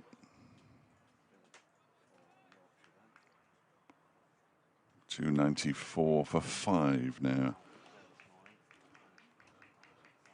And George Hill He's on his way in and bowls. That's left alone outside the earth stump to go through to wicketkeeper Johnny Tattersall. So that lead still not enough. 52 runs at the moment. George Hill with the breakthrough, his first wicket of the match.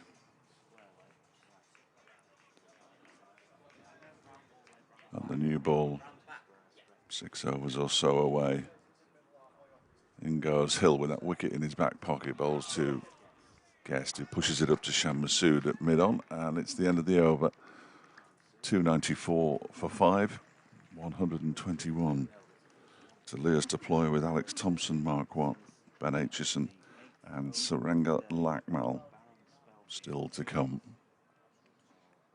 In the first innings, they put on the thick end of 100 runs, the bottom 4, so update coming up.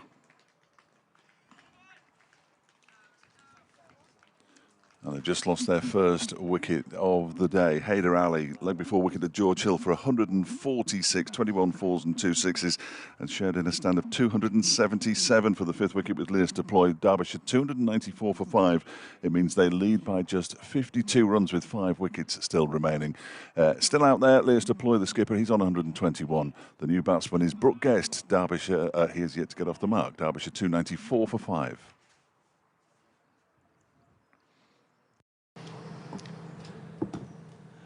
First ball is cut out to point where Revis fields. And one run, Fletcher's back. I'm back. Always disappointing to give people bad news, but, you know, it's what I do. More often than not.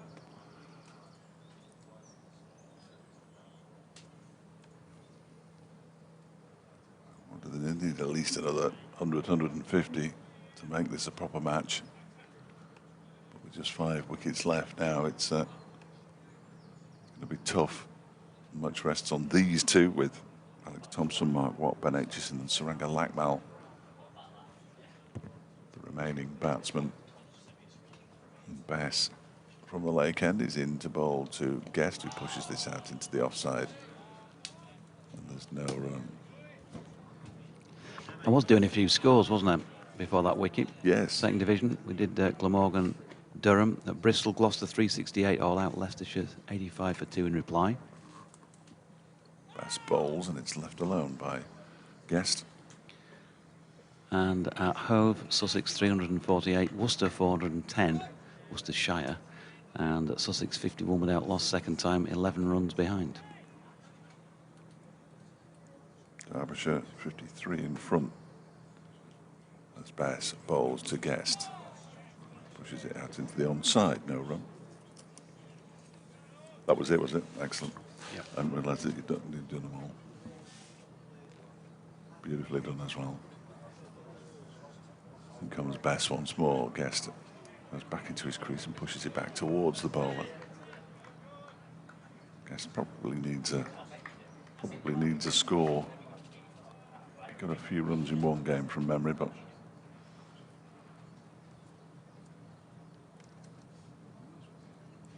Bass is in again and bowls to him, and he defends this one. Back down the track, made an over from Don Bass, much, much better. He'd be pleased with that.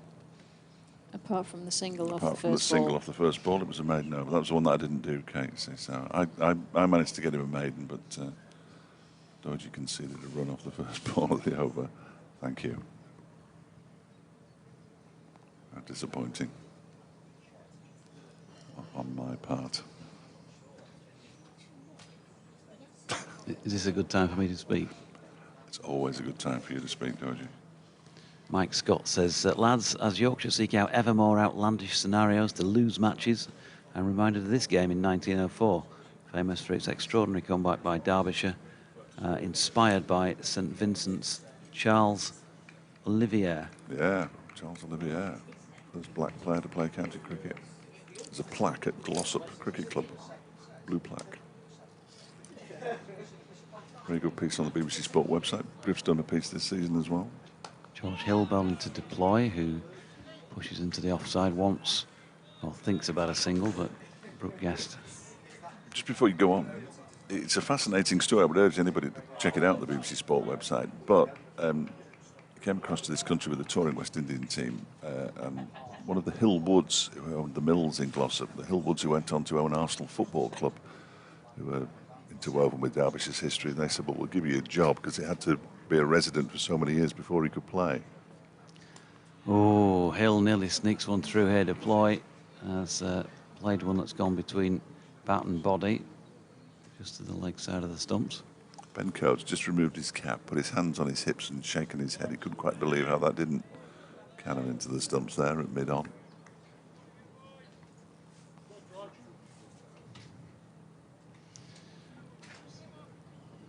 As the Yorkshire hierarchy walk past, Carbe Rally, Otis Gibson. Just one sugar in my coffee, please, Gibbo.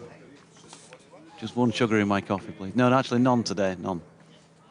When are you getting the ice creams? Another single to Deploy. Out into the offside. 296 for 5. He's on to 123 now. The new ball, second new ball. Well, they're closing in on that. Apologies, Mike, for not being able to read the lovely shot that you've sent. Very difficult to do that in the light and also with my eyesight. Short ball here for a change from George Hill. That is a very much a surprise move from George. You rarely see him bang one in. Derbyshire against Essex at Chesterfield in 1904 it was. 597 Essex made. Yorkshire in their first innings been cut off the bottom, 548. Essex made 97 second time around, and Derbyshire 149 without loss and won the game, for one rather, won the game by 9 wickets. Magnificent. Short ball again from Hill, and Brooke Guest drops this into the offside, and they'll scamper through for 1. David Collicutt asks if Kate also scores French cricket. 5 ball overs. Bandmade fan says Fletch seems feisty today. Just today? Hope Yorkshire can now get Derbyshire's innings wrapped up and get a win. That match against Essex in 1904, The Rise and Fall of Percy Perrin, a book by John Shawcroft, all about that game. As Deploy drops this out into the offside to complete that over. I'm not sure if George Hill's moving that well after that delivery. It looks like he might be walking with some impingement, but anyway, 297 for 5. We'll keep an eye on that. As we see Nigel Mallender, Chesterfield chairman, called me over for a word earlier. I bowed and curtsied before I spoke to him. And his brother Richard, and one of their wives, because Nigel said Mallender and Mallender talked to me about hosting an event here, possibly. Yeah. But I wasn't quite sure which of the brothers Mrs. Mallender was with. Didn't get her first name, nobody introduced me. Bass begins a new over as Jonathan Dodge's coffee arrives, courtesy of Otis Gibson. Gibbo, that's... no run scored. Thanks, Ali. Sending my best. Thanks, Otis. There you go, you see. Next delivery is clipped into the leg side by Brooke Guest. They've run 1. Oh, and they're going to come back for a second as there's a misfield by Revis out there in the deep. Took his eye off the ball clearly as he was trying to pick it up. 299 for 5. That's Yorkshire hospitality. Well, it's kissing up to the team that you follow, isn't it? That's what it is. But I'll let you off. I don't drink coffee made with instant coffee anyway. So next delivery hits the pad, but the muted appeal came from short leg. You really are completely devoid of any joy at times, aren't you, David Fletcher? I try to be. The dismissal of Hyder Ali was going down leg. My correspondents informed me, as this one is turned into the leg side by Brooke Guest. I don't watch replays, so I couldn't tell. He didn't think he certainly was slightly reluctant to leave. Yeah, well, it's certainly how he played the shot. Did you note the tone of my description? Yeah. Slightly surprised when the finger went up, but not for the first time. There's an appeal here for leg before wicket from Dom Bess. He's a long way down the track, front leg. Brooke Guest not given. 299 for 5. Well, Brooks sort of got his front pad outside the line, and held his position, looked at the stumps, looked at the umpire, looked at where it pitched, and said, "Well, go on, try and give that out then." I dare you. I think he moved his front pad further into the offside after the ball had struck it as well. The man's gone in at silly mid-off now instead of short leg. Stop him thrusting forward, and it doesn't stop him. He pushes it out into the offside past Finley Bean. End of the over. It's 299 for 5. Now Brookguest has 3. Lewis Deploy has 123, and Derbyshire's lead is 57. They've actually put some sugar in it, but which is, I don't need sugar. I think you specifically asked for no sugar, so they've done it on purpose. I don't mind an odd one now and again with a bit of sugar in, but I regretted saying just 1 sugar immediately and tried to correct that, but obviously the second memo wasn't received. But anyway, I'm still grateful that the Yorkshire staff have consented to make me a cup of coffee. George Hill. Indeed. Down the incline, bowling here to Lewis Deploy. Oh, nicely played, Lewis. That has got it away to the right of Don Bess, who's diving in the covers. It's going to be fielded by Ben Cliff, who's out there. I must admit, I noticed he'd gone out there, Ben. He's out as a substitute fielder. Back for 2. That brings up the 300 for Derbyshire second time around. 301 for 5, and the skipper is on 125 not out. He's had clearly had a large slice of luck. I'm not sure what score he was on, but it was fairly early, wasn't it, when everybody went up for that, what they thought was a nick behind, and he's obviously admitted it was. But he's still there, taking the runs, and he's flicked that into the leg side. Adam Lyth does the fielding, no run. I think, I don't know what your thoughts are on that. For me, if you're a walker, then you go. If you're not a walker, then you stay. That's fine, and you just accept it either way. When you get a bad one, you take it on the chin and you walk off. But when you're out there and you've got the kind of brass neck to it, yeah. I'm surprised he's told them. That's not great, is it, really? No. It sort of undermines the umpires, doesn't it? Yeah, here's Hill, and that's pushed up the pitch by Deploy, and there's no run. It did once play in a semi-final where we had the opposing opening batter caught behind first ball of the match, not out, proceeded to get 154 not out. And didn't say anything while he was out there, smiled a bit, and then after the match when they'd beaten us, said, took the case off it. Still sticks in the craw after the match, doesn't it? But when you're out there in the middle, but back in the day, even worse. Back in the day. Hill, and that is dropped backward a square on the leg side by Lewis Deploy, and he's going to pick up another one. Because we have this romantic notion that, back in the day, and they all walked, and they all walked once they'd got to 110.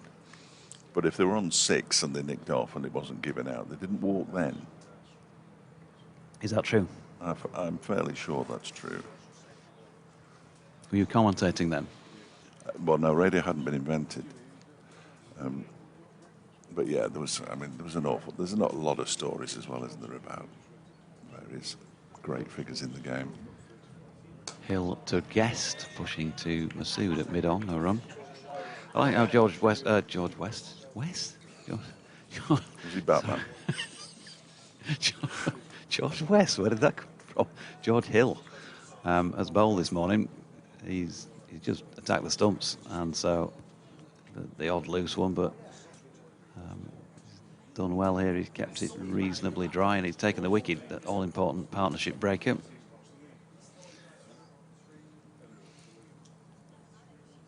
He's in again.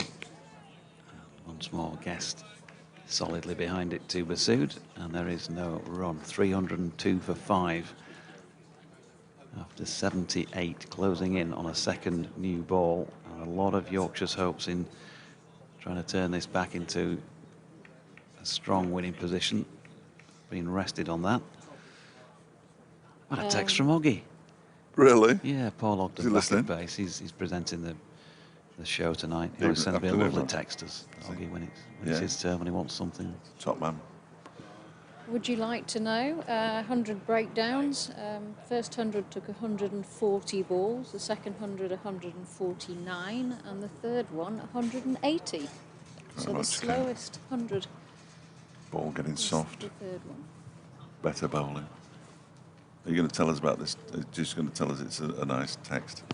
Well, you keep telling me that I should read things before I read them. Well, you should if you know actually. what I'm I'm sure that saying. So he's I'm not reading going it to try and first. trip you up. It'd be funny if he did. John Bess from the Lake End bowling to deploy, who gets squared up by that one and manages to force it out backward at square on the offside to Ben Code, who's fielding at backward point. Lead of 60 at 302 for 5. Wind just blows through the structure in which we are seated. That one is pushed by deploy up to long off for a single. He moves on to 127 now. 61 the lead at 303 for 5. It brings Brooke Guest back onto strike. He's on 3 at the start of his innings. Faced 17 deliveries so far. It's not surprising to hear that the balls for each 100 have slowed, as the current run rate is under 4 now. At one point, as Brooke Guest uses his feet and clips it up to a wide mid-on. For a single to move to 4, the run rate was at 5 at one stage. Despite the clatter of early wickets, when Deploy and Hyder Ali were in full flow, got up to over 5 runs and over. It's now dropped back below 4. Bess in and bowls a loopy delivery to Deploy, who was almost beaten in the flight there.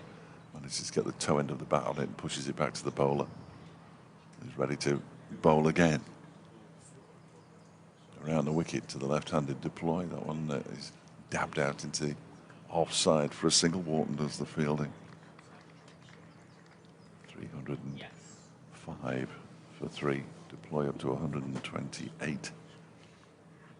Fob 35 has been found, by the way. Oh, good. Anybody know where it was? Then No, the message has got no content, so it's not downloading, is it? next delivery is cut away by Brooke Guest down towards the backward point, wide third man region. It's hurtling towards the boundary. Good piece of fielding though. Ball kept in by Jordan Thompson. And they go through for 3. So it saves 1 there. Nice piece of fielding by Thompson. Never gave it up. Guest moves on to 7, 308 for 5. So the first 20 overs this morning, we've had 60 runs for 1 wicket. And the second new ball is now available. And here comes Ben Code. Game on. Here comes Bod. Remember that? So I do.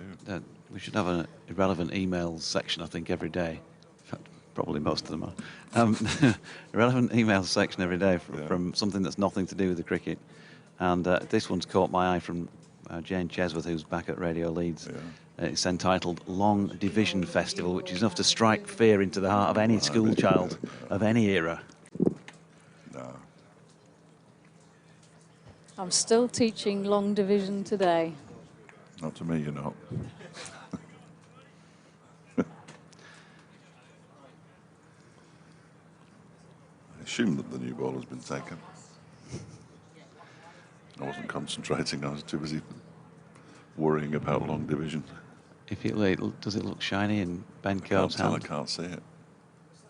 Yeah, I think you'd want to take it at the very first opportunity. Or maybe have one delivery loosener with the old one. But he's in and bowling to Brooke Guest, who's deflected that backward of square. Jordan Thompson leaves it to Matthew Fisher to field, and they get back for 2.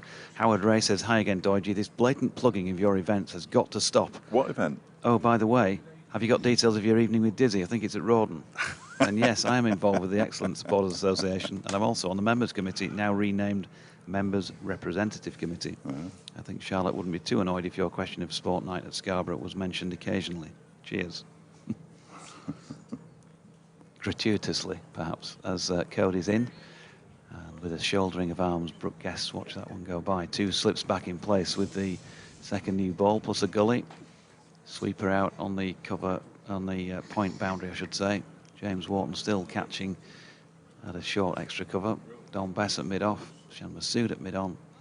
Jordan Thompson at mid-wicket. Matthew Fisher winging his arms around in that I'm about to bowl sort of manner. Is down at long leg. 310 for 5. Code in. And Guest shoulders arms once again. Ben Code He's asked a lot of questions of the Derbyshire batters when he's had the ball in his hand in this match, and he'll want to do that, just getting himself eased back in. But I'm sure he'll want to be straightening things up and attacking those stumps once again. Let the ball do the work. Got a message from Mick Cadmore. Afternoon to you, Mick. Hope you're well. Cody's in. That's punched into the offside. Nicely played by Brooke Guest, who, as Fletcher was suggesting, can bat. And he certainly looked with that one, just leant on it. Got it away for 3. Good chase down out there by Don Bess. Missing leg, yeah, it certainly had a feel of it had to be close to. That was with regard to the Haider Ali dismissal. Always enjoyed chatting to Mick at Headingley. Top man. Yep.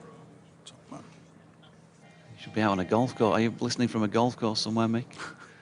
Or maybe from somewhere in Somerset. Good to see Tom's had a good start. Yeah. To his career with Somerset as well. He was grilled, absolutely grilled by various Somerset podcasts and radio stations when Tom signed last year. What are we going to get with TKC? Going in round the wicket to Deploy, who opens the face and runs it out backward a point. Fisher chasing it down. He's going to pull that in a few yards short of the rope, and they're going to settle in the end on 2 because he turned and threw that back quickly. Good piece of fielding. And I just said, you're going to get a really good player. Absolutely. Success in the PSL as well, wasn't he, in the winter? Well, he's played for a few seasons now. Fine cricketer. It's in the genes. In comes Code again, and pushed back into the onside here by Leas Deploy to complete that over. So no immediate strike with the second new ball for Yorkshire. 315 for 5 after 81. Derbyshire in their second innings, and that is a lead of 73. Well, I'm having to write it down now every time this score runs because I can't do the maths. Don't let me forget my 12:45 York, will you? I won't. I've got a 12:30 before that, so I'll remind you when I come back off that.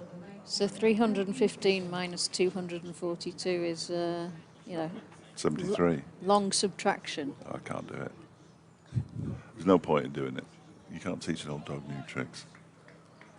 Matthew Fisher, unsurprisingly, with the ball at the lake end, and he's going to be bowling initially with 2 slips to Brooke Guest, 2 slips and a gully. And he's in now and bowls 2, but he bowls a full delivery that he drives up to Shan Masood at mid-off. And there is no run. There's a chap in I think it's a Yorkshire muscle vest, just walking around the boundary to our right. It's a vest. I think we can lose the muscle bit. It's definitely a vest. It's a big muscle. I did. Well, it's at full stretch. Good material. 315 for 5. I guess already it's double figures. He's got 12. Reminds me of the scene in the Full Monty when Mark, what's his name, put Clingfield round himself. Yes, that's right. Driven by Brooke Guest to a wide mid-off. Mark Addy, wasn't it? Yeah. They've just done a new series, you know. On Series Disney, of the Full on Monty? Disney Plus. Of okay. where, not what happened immediately after, but what they're doing now. And they've got all the original cast members, those who are still with us. Robert Carlyle. Oh, yeah. With his great Yorkshire accent. Absolutely. So they're all back together again. So that's on some kind of, well, I've already said Disney Plus, so everybody knows what it's on. I don't have Disney Plus, unfortunately. As in comes Fisher and bowls 2. Guest who pushes this one out into the offside. Revis Fields. I've got to say, as somebody, as you know, who is and always has been fascinated by accents and attempting to do them, Robert Carlyle's attempt at Yorkshire for a Scotsman, that was a very, very fine attempt at the Yorkshire accent. It was one of his early works, wasn't it? Robert Carlyle, I would imagine, was one of his early works. And yeah, you James wouldn't Bond have after known. that, You wouldn't have known that he wasn't a Yorkshireman if you weren't from Yorkshire. Certainly, that's always where it's tricky, isn't it? When somebody from the county that they're impersonating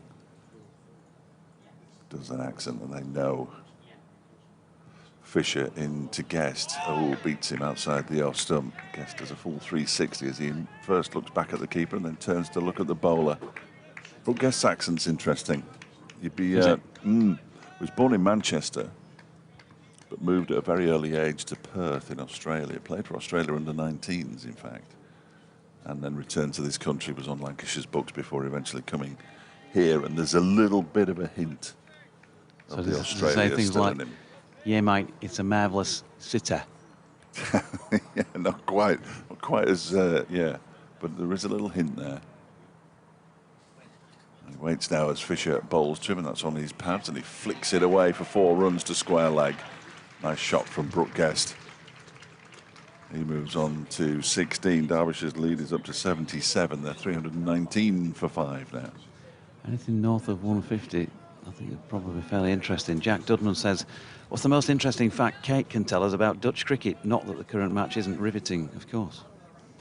Well, first of all, I'm going to just say that that was the first 4 off the bat for 14 overs. Thank you. As Fisher is in, bowls to Guest, who defends it into the offside. And there's no run to complete the over at 319 for 5, 130 to deploy 16 to Guest.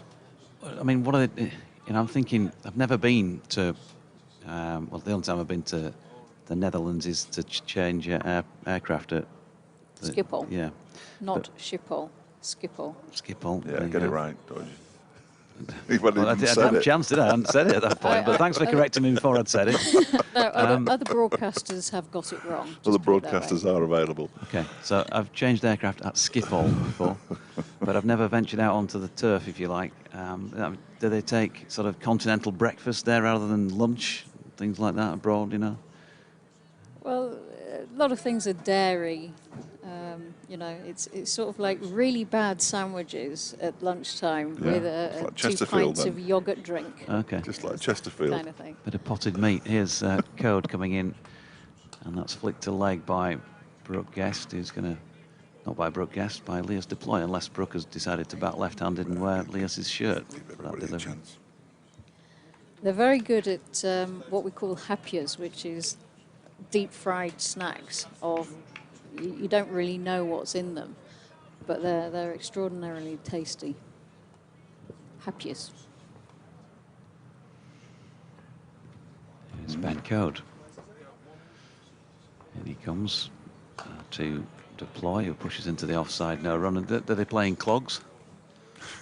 And is there a windmill end at every ground? Sorry, You're not being stereotypical. No, not at all, no. You're going to think that everybody gets stoned and there's red lights all over the place And there's as well, a aren't you? marvellous boundary there through the tulip fields. Yes. Wow, you're a brave man. I'm off. It's Edam on toast for tea. As Code is in, and that is pushed into the leg side by... I am now available for BBC Radio Derby updates. 319 for 5. Lead of 77. Deploy on 130. And Brooke Guest on 16. They've lost Hyder Ali this morning, led before wicket to George Hill for 146. Code in and bowls to Deploy, who pushes this one out. Puff of dust comes up. It's a full delivery. Not a problem. 319 for 5. Update coming up.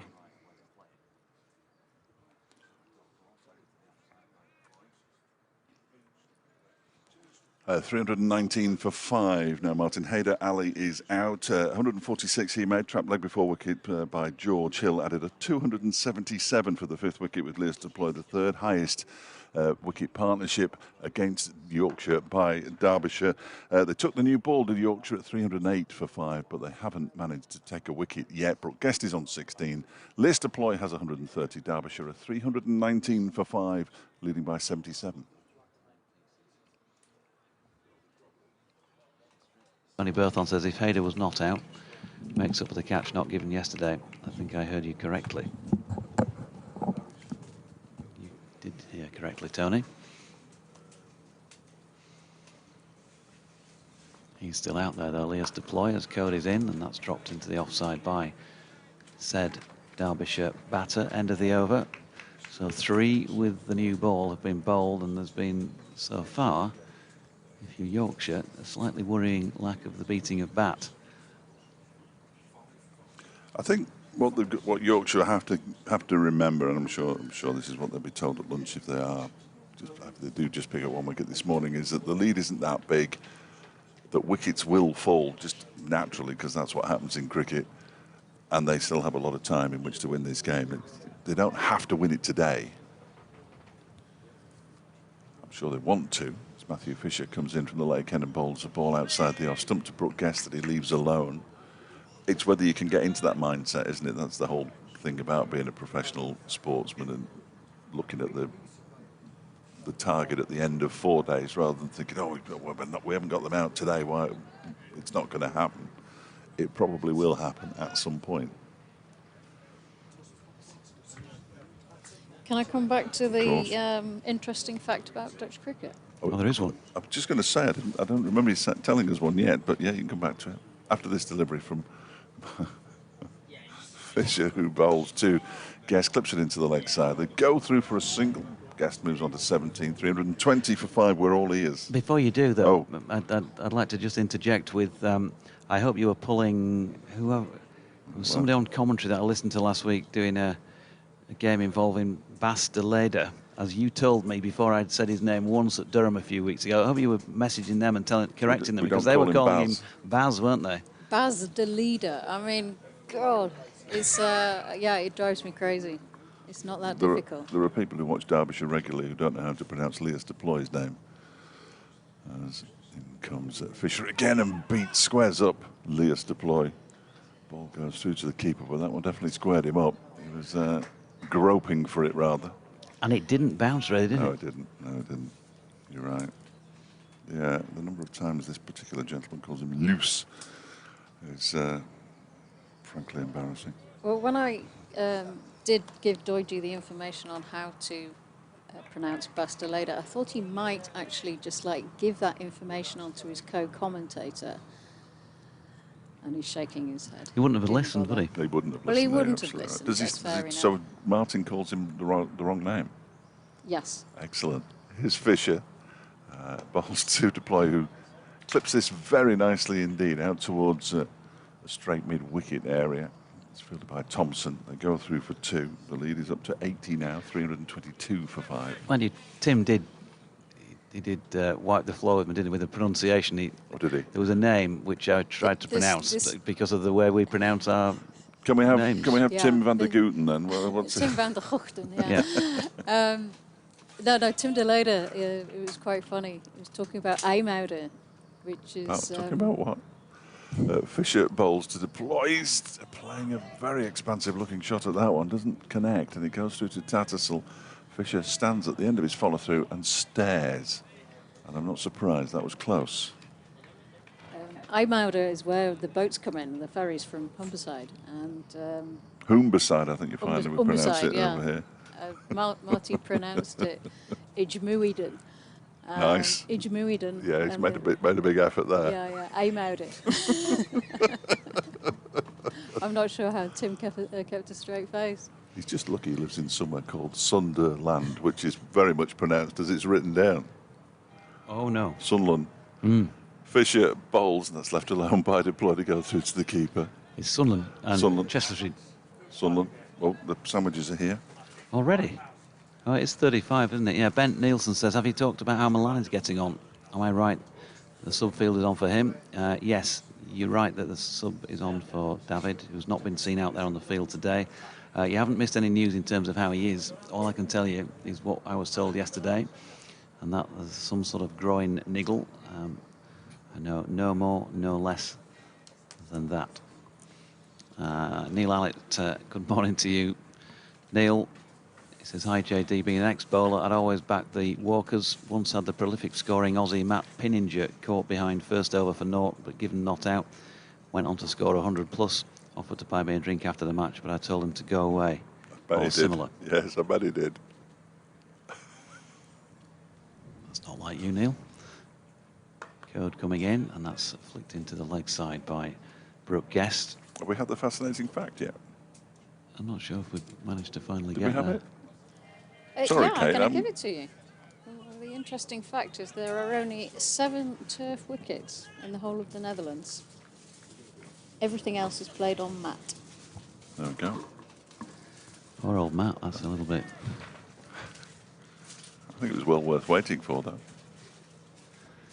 Here's Ben Code trying to take a first wicket with this second new ball, but not with this delivery, which is too leg stumpish. He's a little bit disappointed in himself there, Ben.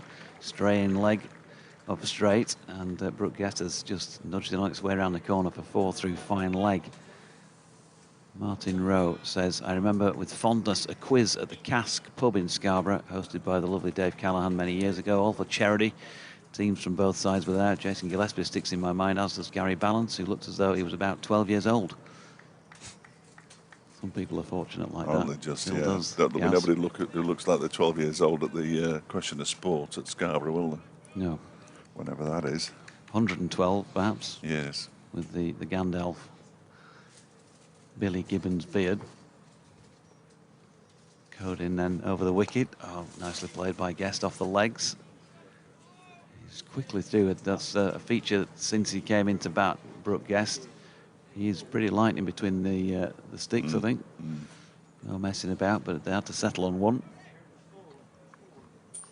You're not offended by that insult? What? No. Which one? I'll keep trying. Oh, the Gandalf one. No, they sort of wash over. Into the after a third while. day. They wash over after a while. I'm taking the same approach I do when I'm commentating in Chesterfield Street now.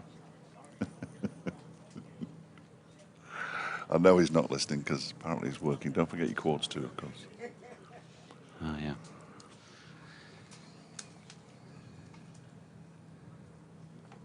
Go down the hill. Oh, inside edge from Leas.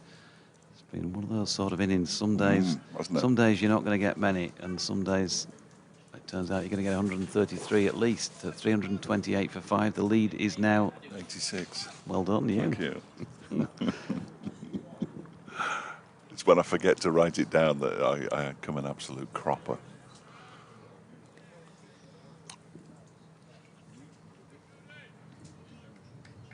Should only really do it just before I have to do an update. The rest of the time I don't need to know. But It's York first, 12:45 today. Shall I do a dramatic minute? You think? yeah, I think so. Give them everything. I like them at York. Code into Guest. Who drops this ball short of length into the leg side. No run. It looks more difficult today with a new ball than it did yesterday, and that kind of has a bit of an ominous feel about it. There may be a 4th day here. Well, it's very strange, isn't it? Because the pitches that Derby have this season and certainly last season flattened out as the game has gone on. I'm not suggesting this is an entirely flat pitch, but not an awful lot happening. The bowlers. Well, the other one keeping low. Code in again. There we go. And there you go. Certainly from this end, the pavilion end, the ball has consistently kept on the low side. There's almost like 1, maybe 2 and over that doesn't quite bounce as much as the batters would expect. The hard workers are getting their lunch now, so that's the main thing. Yeah. Stevens onto his 3rd sausage roll already. No, I don't think so. Looks like he's second. He did have a magnificent piece of flapjack, sort of with a diagonal spread of chocolate across it, just from one corner to the other. So. We'll go to the cob shop across the road for our breakfast here at Chesterfield. The one thing that the problem with the cob shop is that it doesn't open on a Sunday, and therefore, despite the fact there'll be 5,000 people here on Sunday, it won't be open. Here's Matthew Fisher from the Lake End bowling to Leas Deploy, and Deploy pushes that out into the offside. Guest calls him through for a quick single, which is fairly comfortable in the end. He moves to 134, and Derbyshire at 329. I went down the road to the bird cage this morning. I thought I'm going to have an alternative to the hotel food. Yeah, absolutely. So you got more for your bang for your buck there, didn't you? Thanks to Rachel, who was behind the counter. I only know she was called Rachel because somebody walked in and said, "Morning, Rachel." Oh, okay. So you copied them. bloke behind the bar, behind the counter, didn't like it. This one's turned into the leg side by Brooke Guest. There's no run. No, when the fellow who walked in said, "Morning, Rachel," the bloke behind the counter said, "Morning, love." Be called Duck around here. Actually, the car park attendant, it's the first time this week, the guy on the gate, Yeah. he said, "I recognise your Duck from yesterday because I was groping around for the pass somewhere in the car." "No, it's all right, you're in. Recognise you from yesterday." Yeah. Are you from Derby? Duck. In comes Fisher and bowls to Guest outside the off stump. He leaves that one alone to go through to Tatzel. Moves in the air towards the leg side after going past the stumps. Yeah, fun though it's been for this last hour and 42 minutes. I think I better go do an update. Dodge, you're doing some work. 329 for 5, a lead of 87. Broadcast has 22. Leas deploy on 134. Face 250 deliveries now, Leas. He's battled hard for his team. And in comes Fisher once more. Bowls and Guest pushes it out into the offside. Thinks about a quick single. It's not there as Matthew Revis comes in to do the fielding. There's no run. Did you see a replay of the Hayder dismissal? I didn't because I was too busy doing filling stuff the in. statistics. A couple of correspondents have suggested leg stump-ish. But for what it's worth, real time, I'm in agreement with you. Yeah. It's not convincing. He didn't look massively happy, did he? No. I don't know. Batsman's massively happy. He made 146 and then given out leg before wicket, but Fisher's in again and bowls to Guest, who turns this one into the leg side nicely, just for a single though. Ben Cliff rather, who's now on the field as 12th man, does the fielding. And Brooke Guest moves on to 23. Derbyshire up to 330 for 5 now. We're getting David Griffin to check out. I'm sure he's probably already on this, but the greatest discrepancy between first innings and second innings scores. I'm sure we've done it before, if I'm honest. Is it a lot more than this? Okay. This is quite big, though, isn't it? Thank you. It's quite handy having Griff just 2 seats away. Normally he's in a different room. Well, normally he's out taking photographs, but Fisher's on his way in again at bowls to Leas deploy, turns it into the leg side. Fisher's angry about something. Single is taken. 331 for 535 to Leas deploy now.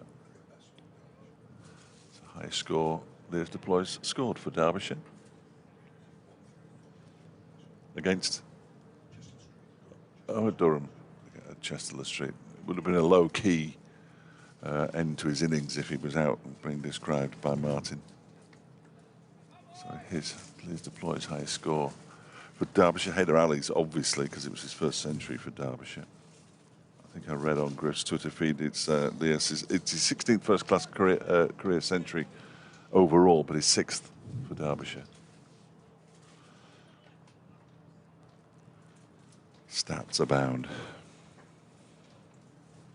Not as many as in that game where we saw 3 double centuries scored in the same match. That was last season against Sussex. It was quite remarkable. Here's Ben Code then beginning a new over from the pavilion end, bowling to Leas deploy, who guides this out into the backward point region. They think about 2, but it was a nifty piece of fielding from Matthew Fisher, who just completed an over from the Lake End, but still raced in to keep them down to a single. That lead is now 90, 332 for 5. 90 or thereabouts, anyway. 136 to deploy. Brings Brooke Guest back onto strike. Just the 1 half century for Brooke Guest this season so far, which is a long way behind what he got last season. This one is defended by Guest out into the offside. In fact, he does have a score of 92. That was the half century that he got. But including this innings, Brooke Guest's average this season down at 22.3, which is down on what he managed last season, which was a spectacular season for him. Batting at 3. He's just asking people to move out of the way in the pavilion. That's PMOA. It's nothing to do with the ordinary folk. As Code bowls to Guest, and he pushes it back to the bowler. New ball taken at 308 for 5, just over 6 overs ago.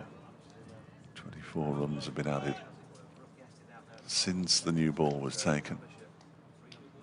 1 or 2 alarms, a couple of inside edges, that kind of thing, but nothing as major as happened with Fisher and Code. In fact, Code has just tossed the ball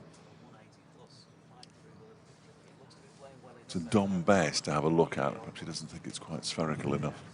He's got it back now in his right hand, and he's in and bowls to Brooke Guest, who's beaten outside the off stump. And as Brooke Guest does, he immediately turns around to look at the wicketkeeper, and then does the full 360 to turn around and face the bowler, who was there shaking his head in disappointment as he was unable to claim the wicket that he perhaps thought the delivery deserved. 332, 332. That's the number for 5. Oh dear, oh dear. Till I'm starting to get hungry. As in comes Cody, and I pressed that too quickly, didn't I? Pushed out into the offside by Guest, and there's no run. Was it dramatic? Dramatic. Yeah. I threw in a bit of drama that Leas nicked one yesterday, didn't walk, and that Hayder. You're obsessed Hayder's by that, apparently aren't has you? looked down. It looks like it might have been going down the leg side today, but the umpire's finger was raised. Some you win, some you lose. Yeah. It's swings and roundabouts. Ups and downs. Nip and tuck, fish and chips, Walkham and wides. Laurel and Hardy. In goes Code. Bowls to Brooke Guest, who pushes it back to the bowler. And there is no run. Nobody said Mike and Bernie Winters, of course. 332 for 5. Eric Morecambe. It's one of Griff's favourites, and it's a belter. Eric Morecambe was once asked, what would you have been if you hadn't been comedians? And he said Mike and Bernie Winters, which is an absolute classic. 332. I shouldn't laugh at my own stuff, but it's not even my own. 332 for 5. 23 to Guest, 136 to deploy. I should imagine they've probably made some serious cash as well around the piers of Blackpool and Mike and Bernie Winters. Southend and things like that. Yeah. Well, it was Mike Winters. Was it Bernie? I'm not sure. It was Bernie who had Schnorbitz the dog, and he did those television programmes, didn't he? The big St Bernard. Was he the one with the ostrich? Or No, something? that was Bernie Clifton. Bernie Clifton. Yeah, Bernard from Bolton. Yeah. I think. There's another lad Getting from me Bolton. Bernies mixed up. You can't get your Bernies mixed up, can you? Bernie in as well, wasn't there, back in the day? Yeah. Don Bess is back I already. had a stake in that. Boom. Oh, very good. Yeah, very good. Don Bess from the Lake End bowls to Liz Deploy, just milks a run by pushing it up to long off.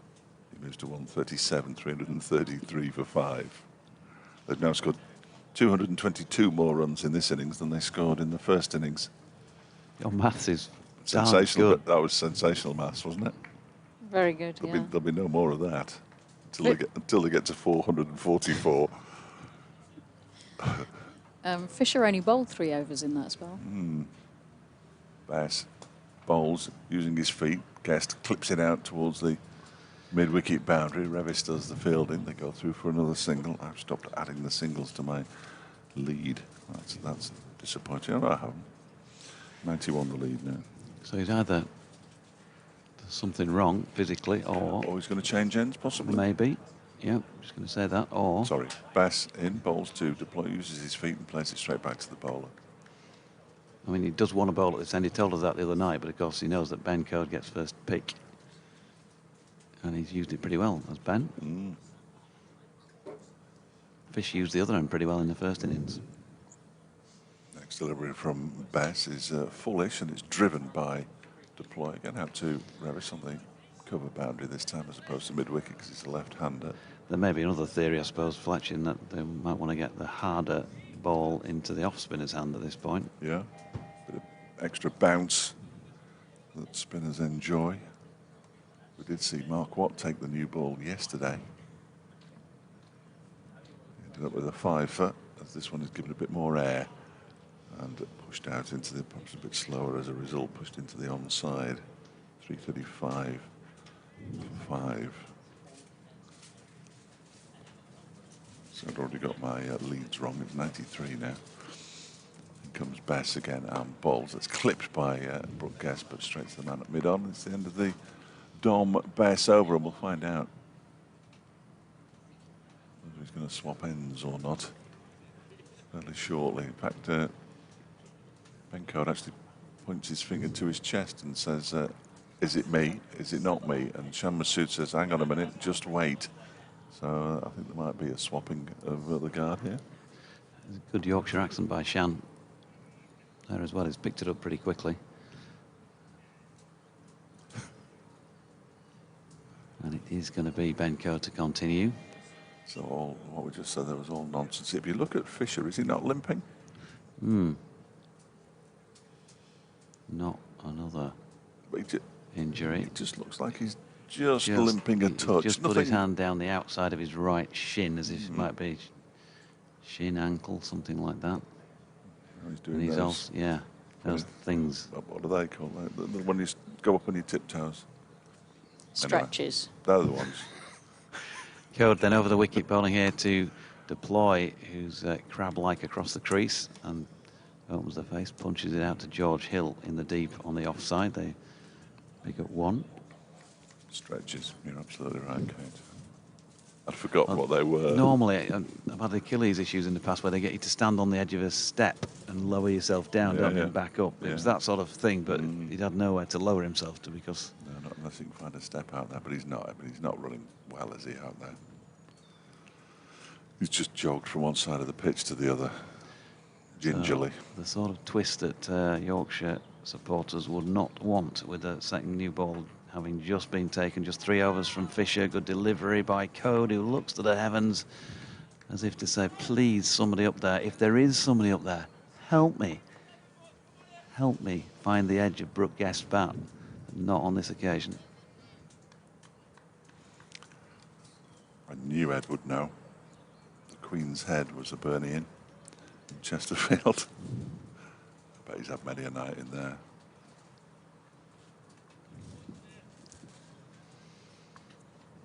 Very good, Nick. Go back to your marking. And Code is in. And that is pushed into the offside there by Brooke Guest, and there is no run. US Open Golf apparently starts on Thursday. Oh, was that this week? Mm. It'll be on the television in our house then. The boy is a big golf bore. Emily Egan would like Charlie, to move out of the listening. disabled bay if you don't have a badge as well. That's the latest email from back home. Forever doing that, aren't they? It's wrong. It's plain wrong. Yeah. People need to learn. Code. Right arm over, down the hill. Another good delivery which beats Brooke Guest. He's clearly attacking off stump here, and that ball, even though got no sight of it straight, just felt like it just gripped and held its line. And Brooke Guest was having a little play at that. Nick Briggs, good afternoon to you. Enjoying listening to you whilst regrettably having to do some gardening. Oh dear.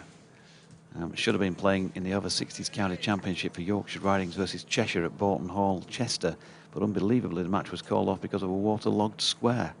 Hopefully Yorkshire can close out the match at Derbyshire and record their first victory since April 22. Here's Code bowling to Guest. Doesn't take a wicket with this delivery. I think somebody must have left a hose on. I don't know. Did you not see them going through the streets of Manchester last night? It absolutely hosed it down. They called off the victory parade thing, didn't they, for Manchester City? They delayed it. Yeah, they delayed it. Right. So yeah. it did actually take place. That's the Dutch delayed it. Tim delayed it. Yeah. I'll get your coat for you. It did go ahead because I've seen moving pictures of Jack Grealish, who won't remember any of it. And the report that I saw said he'd flown back from one night in Ibiza to be at the celebrations, and I don't think he'd slept since the final. It was a mess. Code in again. They brought a second slip in here, and Brooke Guest is again pushing at 1. So Ben Code, well, good over, but Couldn't find a wicket within. 336 for 5. That is a lead of 94. That was a terrific over from Ben Code, who earlier on today was looking to the heavens when other bowlers were going past the edge of the bat, and 3 times in that over looked to the heavens when his own delivery went past the edge of the bat. But Brooke Guest is still out there. He's on 24. Puffin Billy's just pulled into the station. I wonder if has he been on strike at all recently? I don't know. Matty McKiernan is doing some weird exercises down by the advertising boards. Every so often you just see his legs. Look, there they go. There they are again. Derbyshire's leg spin as Yorkshire's off spinner Dom Best begins a new over from the Lake End, and first delivery is driven by Lears to play up to long off for a single. He's on to 140, 337. Just imagine a massive queue down there in the park while the driver worked to rule has been just watching that queue build for a couple of hours before finally taking a lap. And Guest uses his feet to clip this one into the leg side out towards mid-wicket. He moves on to 25, 338 for 5. There'd be a danger of leaves on the line as well, wouldn't there? There's a lot of trees around there, so must be a big problem around here in the autumn time. I thought so. Best around the wicket, bowling to Deploy, who gets one right off the toe end of the bat out to Revis for another single. 141 to him now, 339 for 5. The lead up to 97.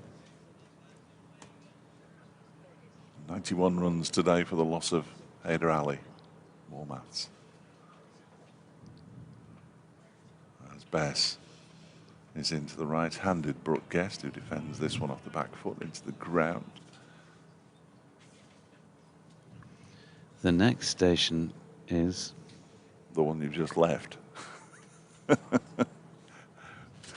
Bess is in again, using his feet, turning it into the leg side Guest, but this time straight to Ben Cliff, who's wearing a sleeveless sweater. 339 for 5. There's the right leg of Matty McKiernan. So here comes Bess. It's bizarre.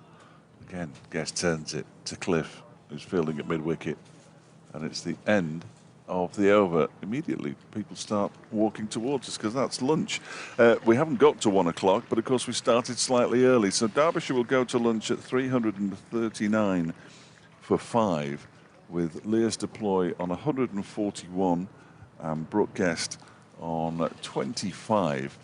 It means that they lead by 97 at the interval. They've scored oh no, I shouldn't have started that. They had a lead of 6. 91 runs this morning for the loss of Haider Ali. Have you got anything else to add, or should we go?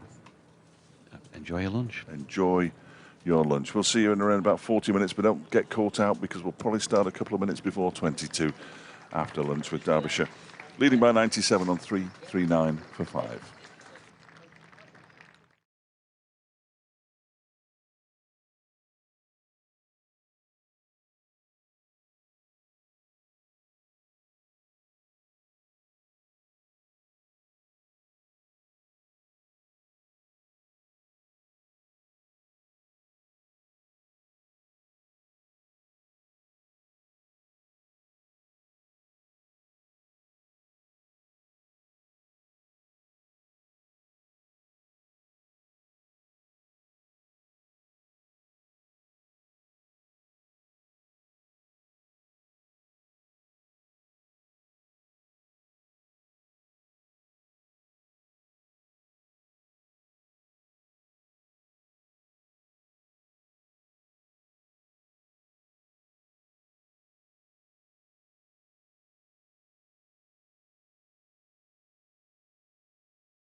Wow.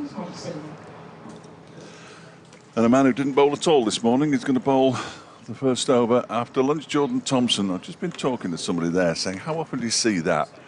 Somebody who doesn't do anything in the morning session, then all of a sudden they have a chat with the coach and they say, have you thought about trying this? While they're trying it, Jordan Thompson's going to bowl from the pavilion end, which is whipping up a storm here. I've officially got more plastic bottles in front of me than soft mick. He's got Great a lot expression, as well, that, hasn't he? isn't it? Yeah, more than soft mick. Yeah. Whoever he is. I googled that last week to find out, because it's one of Was those it somebody? expressions. My mum used it, my gran used it. Thompson in, that's worked into the leg side by Leas Deploy, first ball of the afternoon session on day 3, and brings a run. 140 for 5 now, and Leas on 142.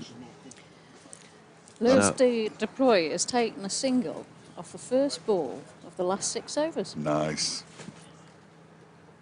Nice.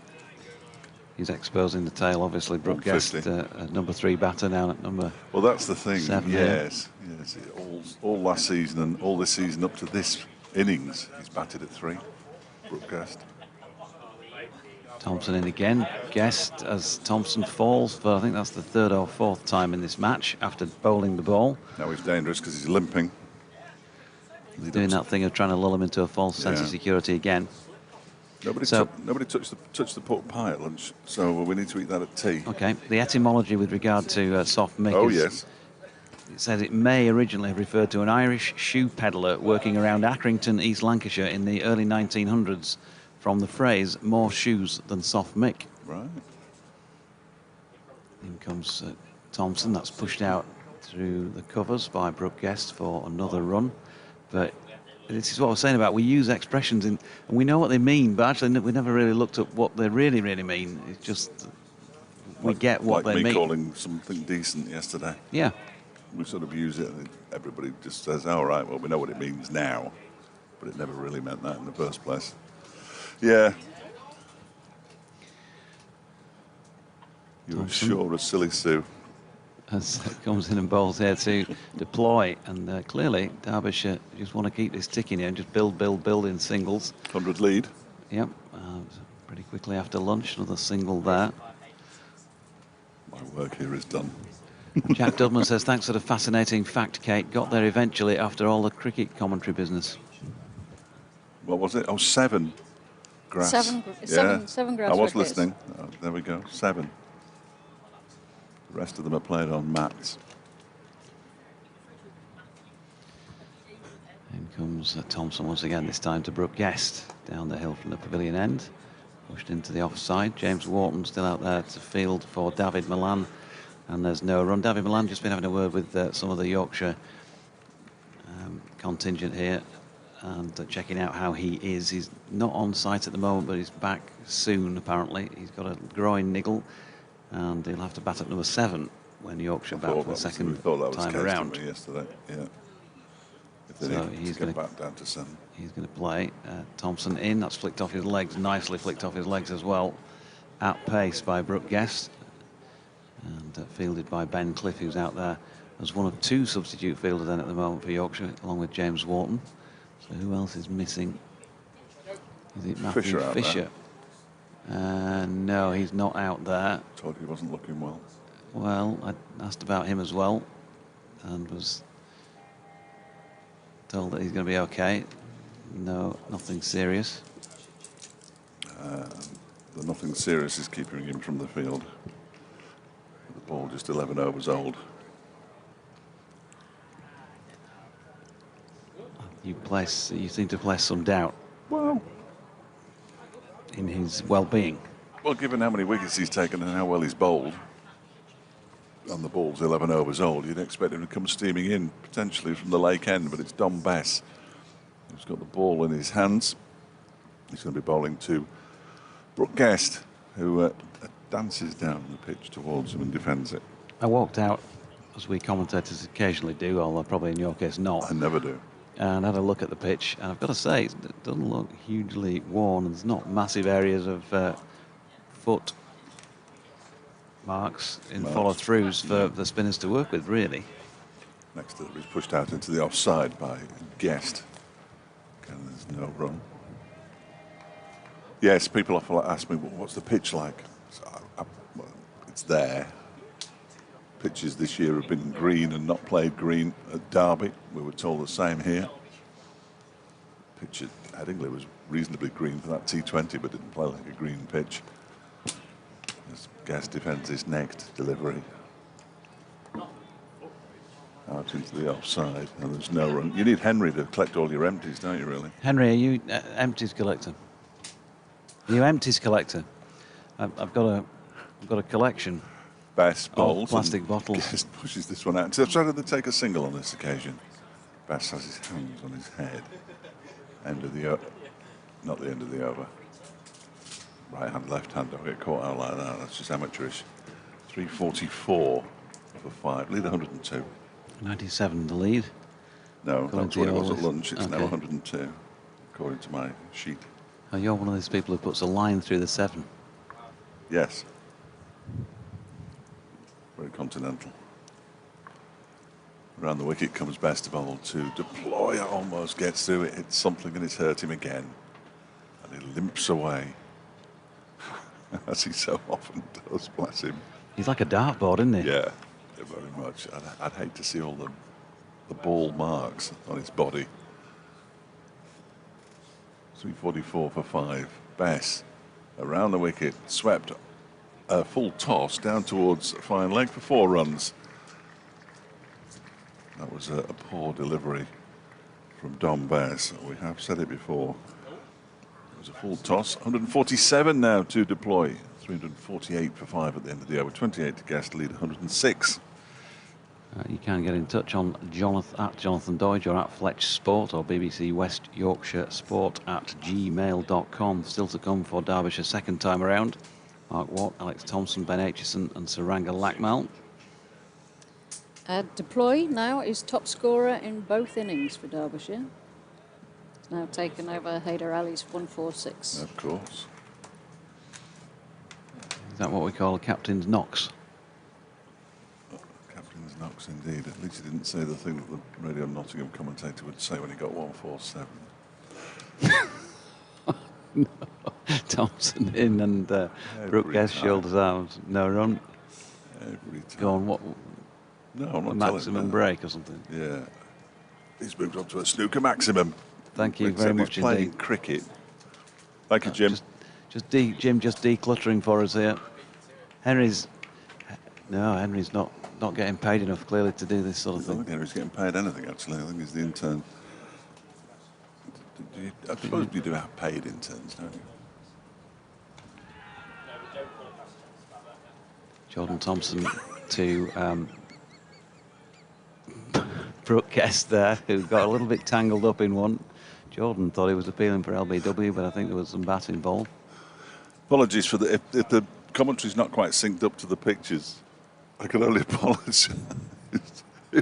Well, George was looking straight out to the middle, but nothing was going in. Nothing was going in at all. There was a moment of where am I? Is this the afterlife? Just had a senior moment there as he gazed into the far distance. It wouldn't be a bad afterlife, would it, actually, if you were This would watching do cricket? me. No, this would do me. Bit cooler, although it's unlikely to be cooler where I'm going. Here comes Thompson. That's pushed into the offside by Guest.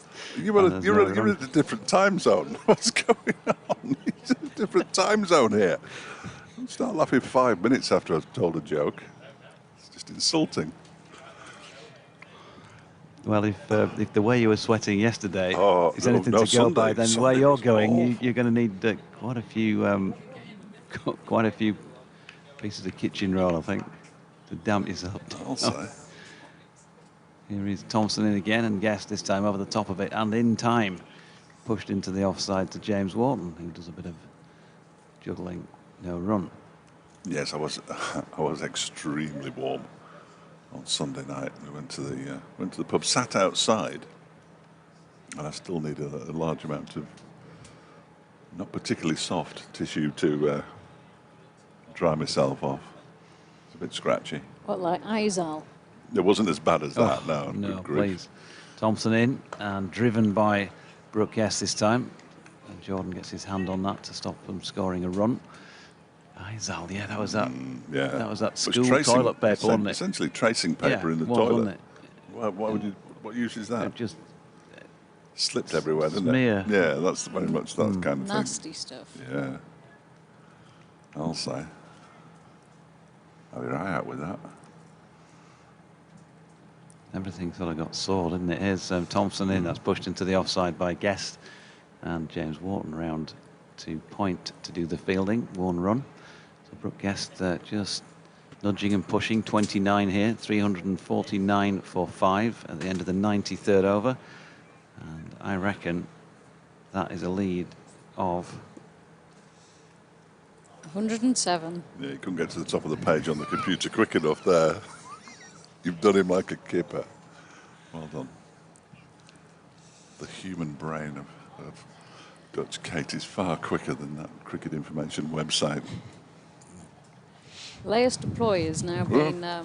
Leas. Leas. He's at the non-strikers end temporarily as Brooke Guest. He's going to be there still because they're going to go through for 2 from the first ball of Don Bess's over. He's now been batting for just over 400 minutes in this match. It's coming up to 24 hours since he went out there, isn't it? She has the temerity to say Skipall before you've even mentioned it, and then comes out with Leas. I know, it's remarkable, isn't it? That one hits the pad of Brooke Guest. That's because a double E in Dutch is pronounced lay, so it's A. There's only one E in his name. Oh, Jesus. I've got no excuse then. L-E. Just sack me. L-E-U-S. This one from Bess, played off the back foot into the onside by Guest, no run. Other religious blasphemes are available. That's probably the safest. Over the wicket comes Bess, bowls to Guest, who pushes this one back into the offside, backward a square. 351 for 5. 31 to Guest, 147 to Leas Deploy. The Brooklyn bus bar doesn't appear to be doing much in the way of trade today. Goose is standing in front of it. That one's hit the pad. There's an appeal for leg before wicket. That was very amusing. The appeal came from Don Bess initially, which is perfectly fine. He's the bowler. The next appeal came from James Wharton, who's filling at mid-wicket. And then Jordan Thompson at backward point thought, I think I'll join in here. And he put his arms up as well. 2 people who can see less well than we can, really, as this next delivery is pushed out to Thompson by Guest. And it's the end of the over. 351 for 5, 31 to Brooke Guest, 147 to Leas Deploy, the lead 109. Jordan Thompson wouldn't be the first member of the Thompson family to appeal when he knows it's not out, would he, Steve? Who I'm sure will be listening. His dad. Oh, right. It just amused me because he joined in so late. But he thought, well, give it a go. Give it a go. Probably watching as well as listening. He might be here, actually. So Seen him if he he is. won't be listening or watching. Well, he might Well, still he'll be be doing watching, that. but I've not not listening. seen him around the ground last couple of days. Here's Matthew Fisher hobbling onto the field. Oh dear. That doesn't look like a fast bowler who's in prime fitness to me. But at least he's out there. Appeal or no appeal, one thing that Jordan Thompson will do is he'll just keep running in for you if you're throwing the ball. And he's doing that right now from the pavilion end, bowling here to Leas Deploy, or Leas, depending on from where you come. No, it doesn't depend on anything. Pushed out into the offside square where George Hill comes into field. They pick up 1 run. And he now has been batting for a day. Hey. I wonder if he sings the Yorkshire anthem on Il Play More Bartat. I would have thought so. Can't I just admit that I got it wrong and we can move on? Yeah, I'm happy to move No. on. I'm happy to move on, Kate. Merciless references for the rest of the day usually follow as Sir Thompson's in. That's turned down to fine leg by Brooke Guest, and they pick up 1 run. What's the biggest howler you've ever made on air, Fletch? No. I know there'll be a litany of them, but I was just going to say too many to mention. I can't recall many off the top of my head. I've probably forgotten all of them. George, you've been summoned. thank you, John. Sounds like Thank you. Sounds like Offie. Here's Thompson in and nicely punched into the offside by Deploy. Fisher, oh dear me, that's another injury risk. He's tumbled away, stopping that one at cover. Gets up and has to rub his arm. And it's John Heald, world famous photographer. There are two of those on site here.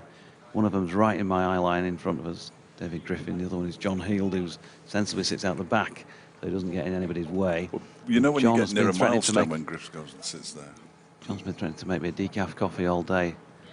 So I've got a couple of coffee makers now on the ground, which is good. Looking forward to Sunday's match as Thompson's in. And that's pushed to mid-on by Leos Deploy, and there's no run. Always nice if he can take something away from Chesterfield, isn't it? Yeah. Don't usually take many points, so I do enjoy coming down here, I've got to say. Much nicer. This week has been superb in that respect. It's the first time we've done a 4-day game together down here, isn't it? It's always just a quick in and out with the T20s, and we don't actually broadcast together on some of those. Well, we have done some as well. We will be this week, I think. Thompson in, and Deploy pushes that to mid-off. Totally up to you. Yeah, we'll do it together on Sunday. Yeah. Okay. Thank you, John. It's very kind of you. Just the one ISDN box here makes it slightly tricky to do two commentaries and get all the feeds to where they need to be. So more than happy to join in with. Is it just you and I on Sunday? Have got anybody else? I can't remember. I'm not entirely sure at the moment. I'll let you know. That'd be awfully kind, thank you. As Thompson's coming in again from the pavilion end, and Deploy behind that, pushed into the onside. Ben Code round to field. That will complete that over. The 95th with Derbyshire on 353 for 5. He says going for his laptop again, but then giving up and just asking how many the lead is. 111. 111, which happened to be what Derbyshire scored in their first innings. Nah, it's all about the numbers. It's all about the numbers. Yes, we might have Lauren with us on. They did appear to be batting by them in that first innings. I don't think they were. Don Best bowling to Brooke Guest, who gets an edge on this one. It goes past Adam Lythe and down to a very fine third man for 4 runs as it bumps into the advertising boards down below us. A little bit of good fortune for Guest, moves on to 36, 357 for 5. Steve Thompson's messaged in following my comment. A bit harsh, that was there yesterday and Sunday, but working today, defamation of character springs to mind. Well, we've got to be careful what we say, as I found out to my cost when the first answer that Mark Watt gave was a lot of people have been writing me off, including you on the commentary, which is always a bit of a blow. In comes Don Bess, and it's driven by Brooke Guest. Best doesn't stop it cleanly, but takes enough pace off it that they can't get through for a single. 357 for 5. I was mildly surprised that Jordan Thompson didn't bowl this morning, if I'm honest. He was first out after lunch to go through his warm-up. That one's turned down to short fine leg. Ben Code fields no run. It's one of those where somebody who hasn't bowled all morning suddenly has tossed the ball at the start of a session. You think, well, did they not think to bowl him this morning? It happens a lot to all teams. I always find it slightly bizarre as this next delivery is played nicely by Brooke Guest out to short third man. Jordan Thompson comes around to do the fielding. He's also got one of those names. There are a few cricketers, I don't know if you find this, that you commentate on and you call them by their full name, and others you just call by the surname. Do you find that? No. In comes Bess and bowls to Guest, turned into the leg side. There's no run. Cliff does no, he doesn't. James Wharton does the fielding. You were talking, I think, about sort of naming conventions in some communities, and you're never quite sure, if you don't know those, which, Whipped into the leg side by Brooke Guest, but no run. Whether, for example, of one of the great cricketers of a former generation, whether you'd say Imran or Khan. So you say Imran Khan. Well, you'd say Imran, wouldn't you? But people would probably know who you meant. But you're right, Imran Khan. It's weird, isn't it? Because, I mean, I did ask the question, and Shan Masood we used to call Masood. but we asked him, and he said that. So that's what you call him in the same way that Haider Ali. We asked him, and he said, well, you can call me Haider or Ali, which helped enormously. I asked Duan Olivier how to pronounce his name, and he said, however you like. And you'd have had that as well, of course, because he was here before he came to Yes, York, yeah, we called him Duan Olivier the entire time. But Jordan Thompson, who's known usually as Jordan Thompson, or the man that makes things happen, is in and bowling there to Lias Deploy, who dropped it into the offside. And there is no run. Lias Deploy is one of those players who, more often than not, gets the full name. Yeah. Because I don't know whether we find it difficult just to say, I don't know what it is, but there are some players who you say the entirety of their name, not you, one, and some players who you're more than happy to call by the surname. It's just weird. I flit around between Deploy, Lias, and Lias Deploy, really. Just keeps it more interesting and exciting for me, really. So it's Jordan to Lias, who pushes into the offside, where it's fielded there by Matthew. Now, you can't just say Matthew with the Yorkshire side, clearly. Matthew Fisher. There is a side in the Netherlands, Punjab, where 4 brothers play, the Zulfikar brothers, and about 7 or 8 years ago, Dad used to play in the same team as well. So we had 5 Zulfikars. On each hand. Thompson again to Deploy. Can he break this partnership? Not with this delivery. Dropped into the offside where Fisher fields. One run. And within the 4 brothers, there are triplets, of which 2 are identical twins. It's quite difficult. Yeah. Not only the naming conventions, but also the recognition if they're identical twins. Numbers on the backs. Different coloured hats. Thankfully, they're both different styles, so that's it's easy to tell. But yeah.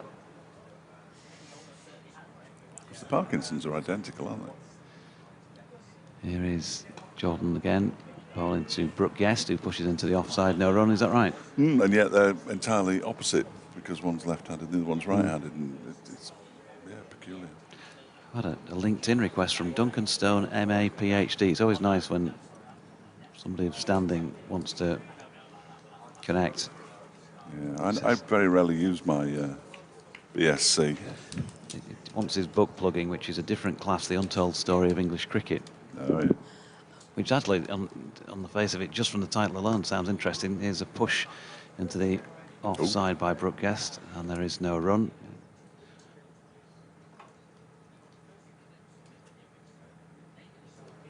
Says, hi, Jonathan. Just leave Dodgy there for a moment as we update listeners to BBC Radio Derby. I think Dodgy tried to say something to me there, but of course I'm not listening to him anymore. Thompson from the pavilion end, bowling to Brooke Guest, who clips this one away nicely out towards the mid-wicket region. They've run 1-1's all they'll get. Lead up to 117, 359 for 5. End of the over. 149 now to Lias Deploy.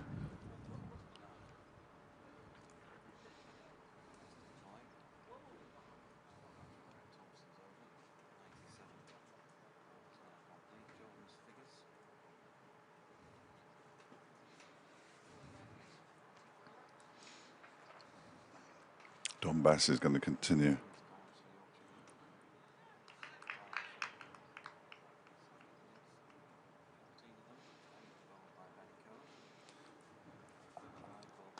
This one is whipped away nicely by Brooke Guest. That'll go all the way for 4. Nice shot by Guest. He moves on to 41. Excuse me. Here we go.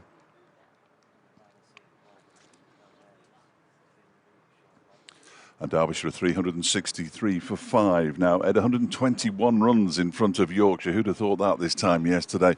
41 to Brooke Guest and a magnificent 149 not out to Lias Deploy, the highest score of the match so far. Haider Ali was out this morning, the only man out for 146. It was just 24 hours ago when Lias Deploy came out to bat. 363 for 5, Derbyshire leading by 121.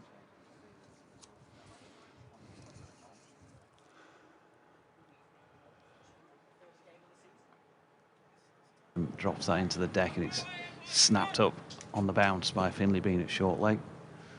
No run.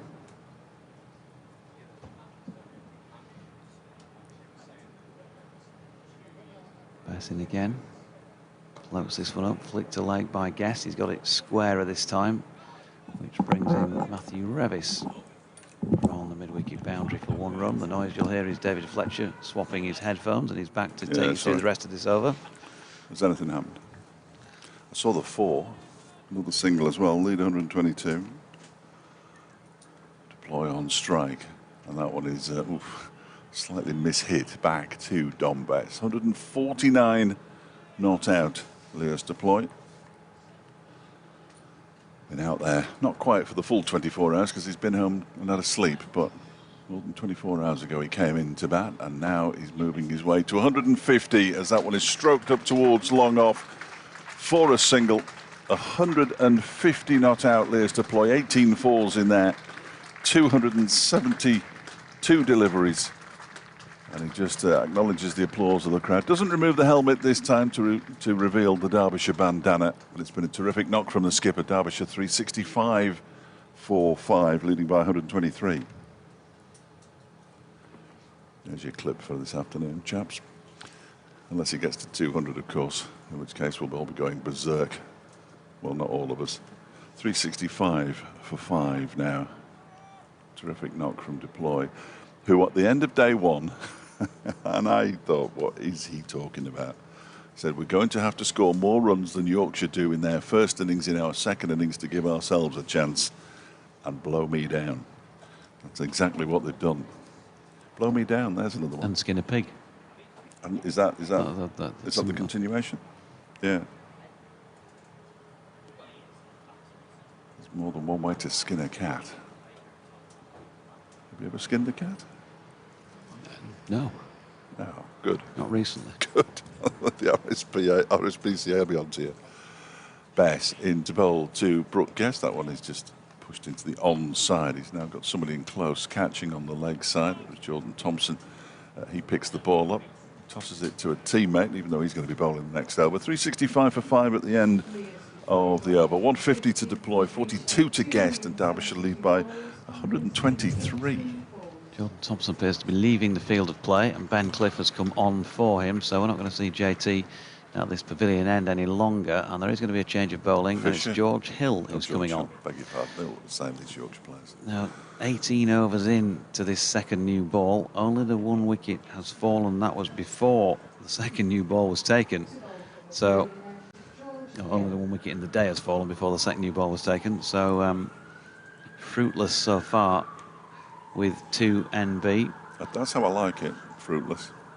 And that would suggest that either this is an increasingly good pitch, or the batting's remarkable, or Yorkshire are not bowling quite as well as they might. It's a combination of the 3. George Hill, who was pretty good this morning, I thought. He's punched up to mid-on where Ben Coe does the fielding, and there is no run. They just need somebody else to take wickets here, Yorkshire, other than the 2 openers. Well, Hill took the wicket this morning, didn't he? Such as it was. Hyder Ali getting a bit of an awkward decision. Swings and roundabouts, Morecambe wise, etc. Little and large. Adam and the Ants as Hill is in, and that's punched into the offside by Lewis Deploy, and Shan Masood. Well, it was an interesting piece of fielding by Shan. It came to him and then ended up further away from him than the point at which he fielded it, by kneeing it, I think, towards George Hill. Katrina and the waves. 366 for 5, eh? That's a lots, though, isn't it? With Elvis Costello with the attractions. Indeed. Huey Lewis and the News. Oh, very good. Good one. Yeah, I like that. Like that. Rushton and Diamonds. Marks and Spencer. Hill to Guest, who flicks off his legs. Johnny Tattersall is round, though, to clean up before they can get any sort of run off that. So another dot. Ted and Ralph. Ted and Ralph, excellent, excellent shout. Yeah, that's going to be my go-to, I think, now. I'm not so sure. Sorry, no, I'm not so sure. I just wondered about the drainage in the lower field, Ted.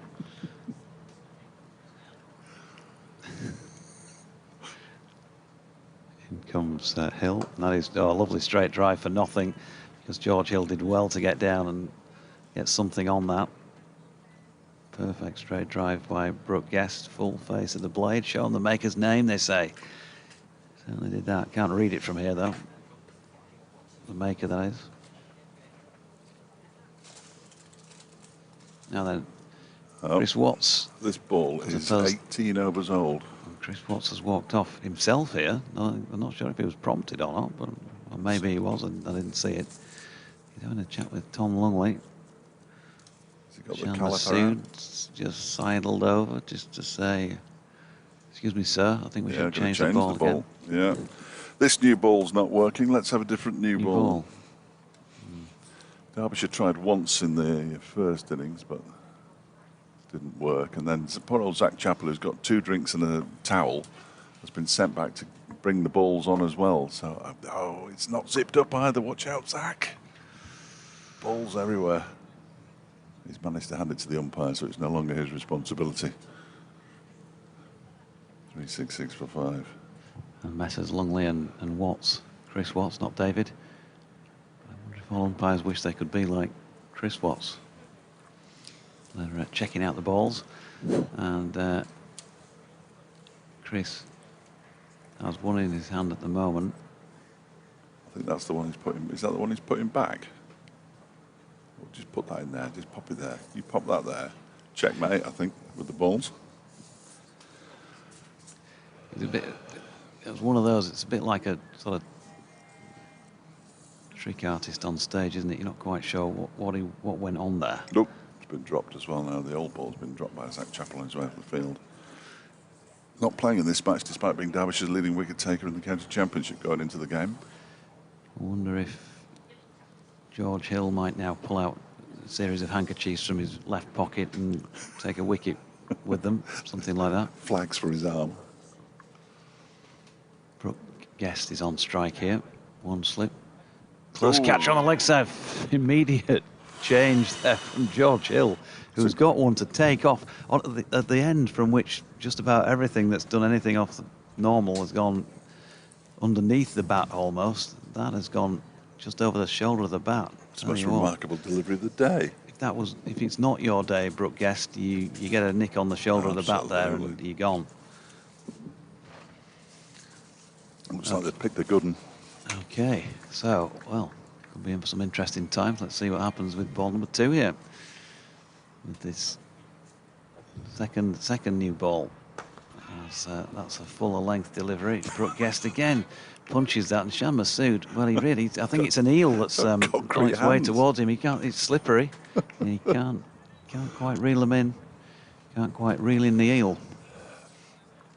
I'm trying to think back to where he fielded for Derbyshire. They used to stick him out in the deep. Just let him graze. So being at mid-on or mid-off is a bit more taxing than his time at Derbyshire. He usually had a few runs in the bank, in fairness, if he did make a mistake at any point. Fielding clearly not his strongest suit. Not Fred Titmus is under the misguided view that I might be from Yorkshire. Wash your mouth out. This is not Fred Titmus, is it? It is not Fred Titmus, yes. If you persist with that, not Fred, I shall be seeing you in the tavern next time we're down there, as this one is swept in the air by Lears Deploy, but it's going to fall a long way short of George Hill running around, and they, in fact, just get the 1 run for it. 367 for 5. Nigel's getting warm. 152 for 5. Tight shorts, though. Tight shorts, yeah. Not really. Yeah. It's all right in here. No, it's good. It's very nice. Yeah. Much better than the usual, not the usual, the ones we had last year. Yeah. Remarkable. He's been caught, has he? He has. That's out. Brookguest has gone. He dropped his bat after playing the shot. The ball looped up into the leg side. He's been caught. And that is quite bizarre. Derbyshire lose their 6th wicket. The new ball does its trick. They're 367 for 6. Guest has gone for 42. Just explain what happened there, Dodgy. Well, what happened was that Nigel Mallender came across for a chat, and we were all looking in his direction when the wicket fell, if you're honest about it, Dave Fletcher. That's entirely what happened. I have no idea really what happened, but I just saw the bat on the floor. So what is going to happen here is that Kate will watch the replay, and she'll be able to tell us exactly what happened.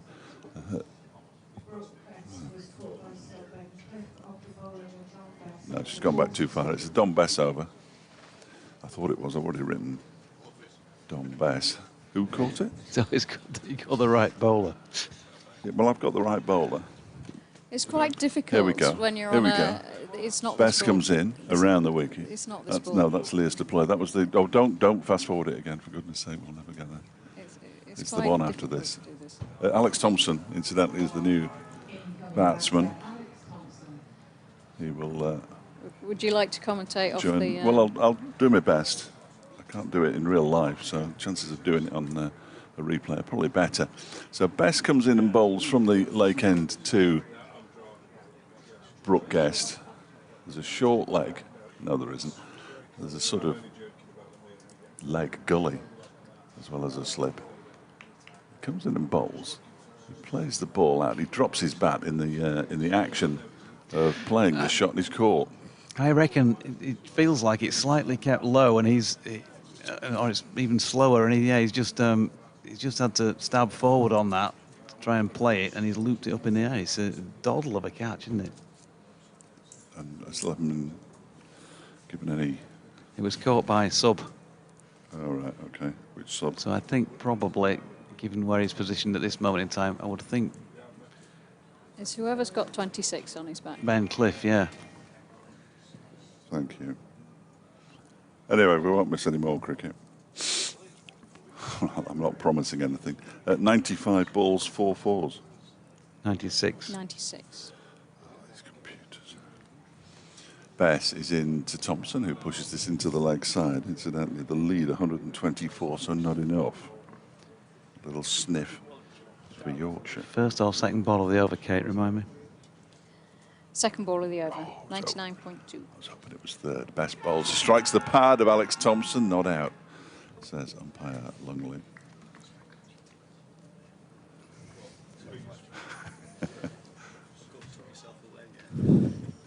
Nigel Mallender's just going to get the checkbook out again, the big money man here at Chesterfield CC, as chairman always are. I'll say. Bess in and bowls to Thompson. That one is guided backward, a square on the offside, no run. Liz deploy, the whole dynamic of his innings now changes somewhat. Alex Thompson can bat. Mark Watt can hold a bat. Ben Aitchison's pretty decent. Saranga Lakmal, a bit hit and miss. He's a number 11. Thompson defends this next delivery from Don Bess back down the track. Otis Gibson with a little bit more of a spring in his step as he walks by back towards the Yorkshire dressing room. 367 for 6, a lead of 125. Did you need to shout that at the end? No, but I put 124 before, so it's 125, not 124. But I respectfully suggest that the last thing we want is to be coming back tomorrow for 10 runs. Especially with the state of the rock-hard mattress in the Ibis, yeah. Not good. It was the lack of air conditioning that troubled me on Sunday night. Afternoon to you, Sue Rahman, who says, made it to lovely Queen's Park, enjoying the comms, thanks everyone, and come on Yorkshire. Mighty Marin is asking if Fletcher's looking happy and smug as George Hill is driven through the covers by Leos Deploy, who's well into the 150s now, 153. No run. Grand day in round A, says Sean, being chased out of the park by all the waterfowl is what happens when one uses lard instead of ombre solaire. What stage does Mr. F think Derby will start to think about declaring? I've no idea who Derby are. Can't say that, Sean. It's not on. It's like going to Northampton and calling them Northants. It's like going to Headingley and calling them York. Hill down the incline. He's flicked into the leg side there by the new batter, Alex Thompson. And there is no run. Already had an objection to the scoreboard because on the little easel scoreboard at the front, which says what was scored in the first innings, it calls them Derby. That's at home. That's poor. They are Derbyshire. What does it say about the others? You can't actually read. Does it say away? Is Away, that? yeah. So I'd have left it at home. Yeah. Personally. Wouldn't you? It's just like it is like Dales Council League cricket back in the day with Yeah. a little board at the side that somebody went and hung the tins on at the end of the over. Shot. Oh, he's got an outside edge on this delivery, which was just short of length. I'm not sure that Fletch was being wholly accurate with his cheer of shot. Set a field for that. Well, you could have a third man, but 4 runs through third man. Forever Domo says, what were Derbyshire's batsmen doing in their first innings? Absent without a care, or were Yorkshire's bowlers having a once-in-a-season session? And have they now reverted to type, or am I being less generous to them? I can see why England phoned up Moheen. it's a stream of consciousness, that one, wasn't it? Was there any punctuation in there? No. No. No, there is. There are some question marks and exclamation marks actually at various points. And an H in Moheen as Hill comes in, and that is pushed back up the pitch by Alex Thompson, and there's no run. Where would you put the H in Moen? I Moheen. don't know. Moheen. That says Forever Domo. What were Derbyshire's batsmen doing in the first innings? Well, at the time, and I still stick by it, I didn't think they were terrible. I thought there were a couple of rash shots, but I thought Matthew Fisher and Ben Code bowled superbly. Yorkshire's bowlers yesterday afternoon were not great, whether that was the key to, or part of the reason why Derbyshire got where they are, and also, to be fair to them, they batted very well, particularly Hayder, I think, out of the pair. Lewis Deploy is the man who's top scored in both innings, as that was another dot there. I still think the crucial moment yesterday was Suranga Lakmal's catch of David Milan. It took them 45 minutes to get a wicket. They got Milan, and then the rest of them followed quite for soon, 28, didn't wasn't they? it? Yeah, the end of the Yorkshire innings. So the tail very definitely limp yesterday. Here is Hill in again over the wicket and pushed into the offside by Thompson. No run. Not Fred Titmus says stop letting Jonathan Doidge and Fletch bully you. That is to Kate. Well, he said that about 15 minutes ago, didn't he? Too many tetchy Yorkshire folk in the same box. So that's why he's accusing me of being a Yorkshireman. End of the over, 372 for 6. Chris Sharp says Fletch sounds like Jonathan hasn't explained the easy way to rewind the stream using the left arrow key on the keyboard. Has he forgotten already? Yes, indeed, Chris. You did tell us that, didn't you? I think it was during the Durham-Yorkshire match a few weeks ago. I don't have access to the... Well, I do have access to the stream, but I don't watch it. And Kate's got it on a tablet with no tablet, left yeah. key. So, So I have no keyboard. next question. And Forever Domo says, when do you think they'll take Don Bess off before he gets to 0 for 150 or 0 for 200? Well batted Derbyshire, but... Well, he's got 1 for 140 now from his 29 overs, and he's going to carry on because he's bowling from the Lake End. Here at Chesterfield, he'll be bowling to the Derbyshire skipper, Lewis Deploy, who's on 153 not out. He bowls to him, and Lewis Deploy might be stumped here. That's a missed stumping because Tattersall couldn't get the ball down quick enough. It did bounce. He had a wild swing at that one, Deploy. It went past his bat. He did remove the bails, whether with his feet or with his hands, I'm not sure, but either way, he was somehow managed to scurry back into his crease. Don't let me forget my 230 leads, will you? Have you got a 230 lead? This next one is crashed away for 4 runs by Deploy. Nice shot out towards the backward point region. Really nice shot from Lewis Deploy as Derbyshire's lead moves up to 134 at 376 for 6. Deploy up to 57. Your half 2 means I'm going to do the double headphone nonsense that I was doing yesterday, which is just so unedifying. Yeah, and they forgot me yesterday, of course, as well. Oh, yes, they did. Nice leads for you, though, isn't it? 376 for 6. That's Bess. He's in again. Balls to the plate. Takes 2 steps down the track and guides the ball out towards extra cover for a single. I reckon since I've been following Yorkshire around for the BBC, that Derbyshire would probably be the most settled team in opposition. Yeah. We always see you in white ball cricket, and it's pretty much the same names year on year. There's only the odd there is. 1 or 2 changes. No, you're right. They're growing all together. 377 for 6. We all are. Bess over the wicket to Thompson, who goes back towards his stumps and defends that out into the leg side. You're definitely closer to your pension than I. Oh, yeah. Although the pension keeps getting further away, doesn't it? Which is a bit of a concern. I think I'm 7 years I from it think now. I'm not even going to get one. Next delivery from Bess is turned into the leg side by Thompson. Ben Code fields at backward square leg, that kind of region. 377 for 6 it remains. 5 off the over.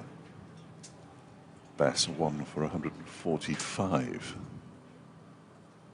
He's in again, and bowls, and that one is pushed into the offside by Alex Thompson, who has got 4 to his name. That edge down to third man. 158 to Lears deploy. 377 for 6 is a lead of 135 for Derbyshire with 4 wickets remaining.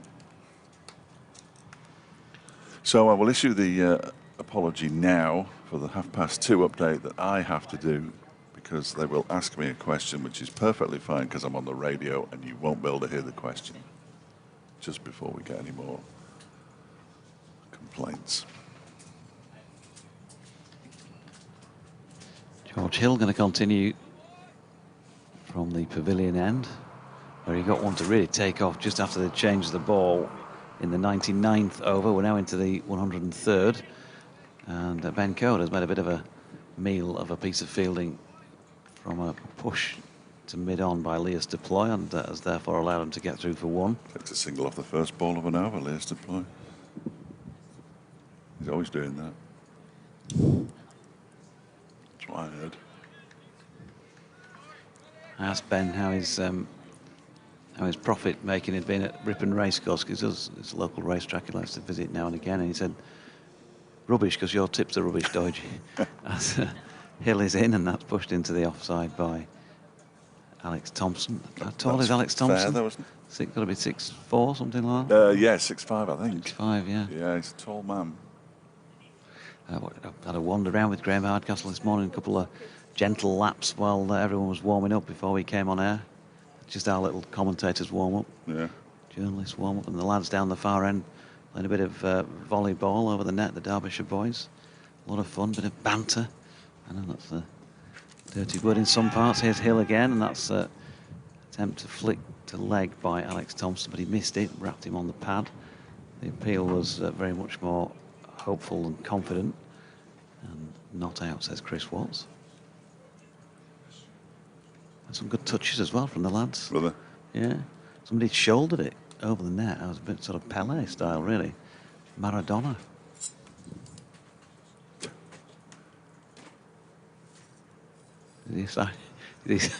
Has he signed for a white ball only contract? Yes.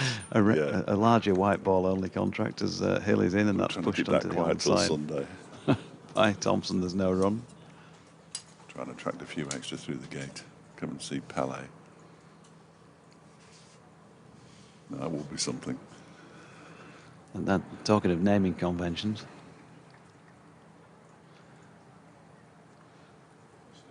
Yes, I don't know. I know roughly what it is, but I wouldn't say it out loud, because I don't know. it's a Hill that's pushed into the offside by Alex Thompson. Fielded at point by Matthew Fisher, and there's no run. Edson Arantes dos Nascimento, I think. Was it? But whether or not that's pronounced correctly, I don't know. Seems unlikely. One of the first quiz questions ever in my sports quiz life. I like a quiz. Do you know of any coming up? There might be one coming up. Yeah, I mentioned that when we get a bit of time after my 2:30 as Hill's in again.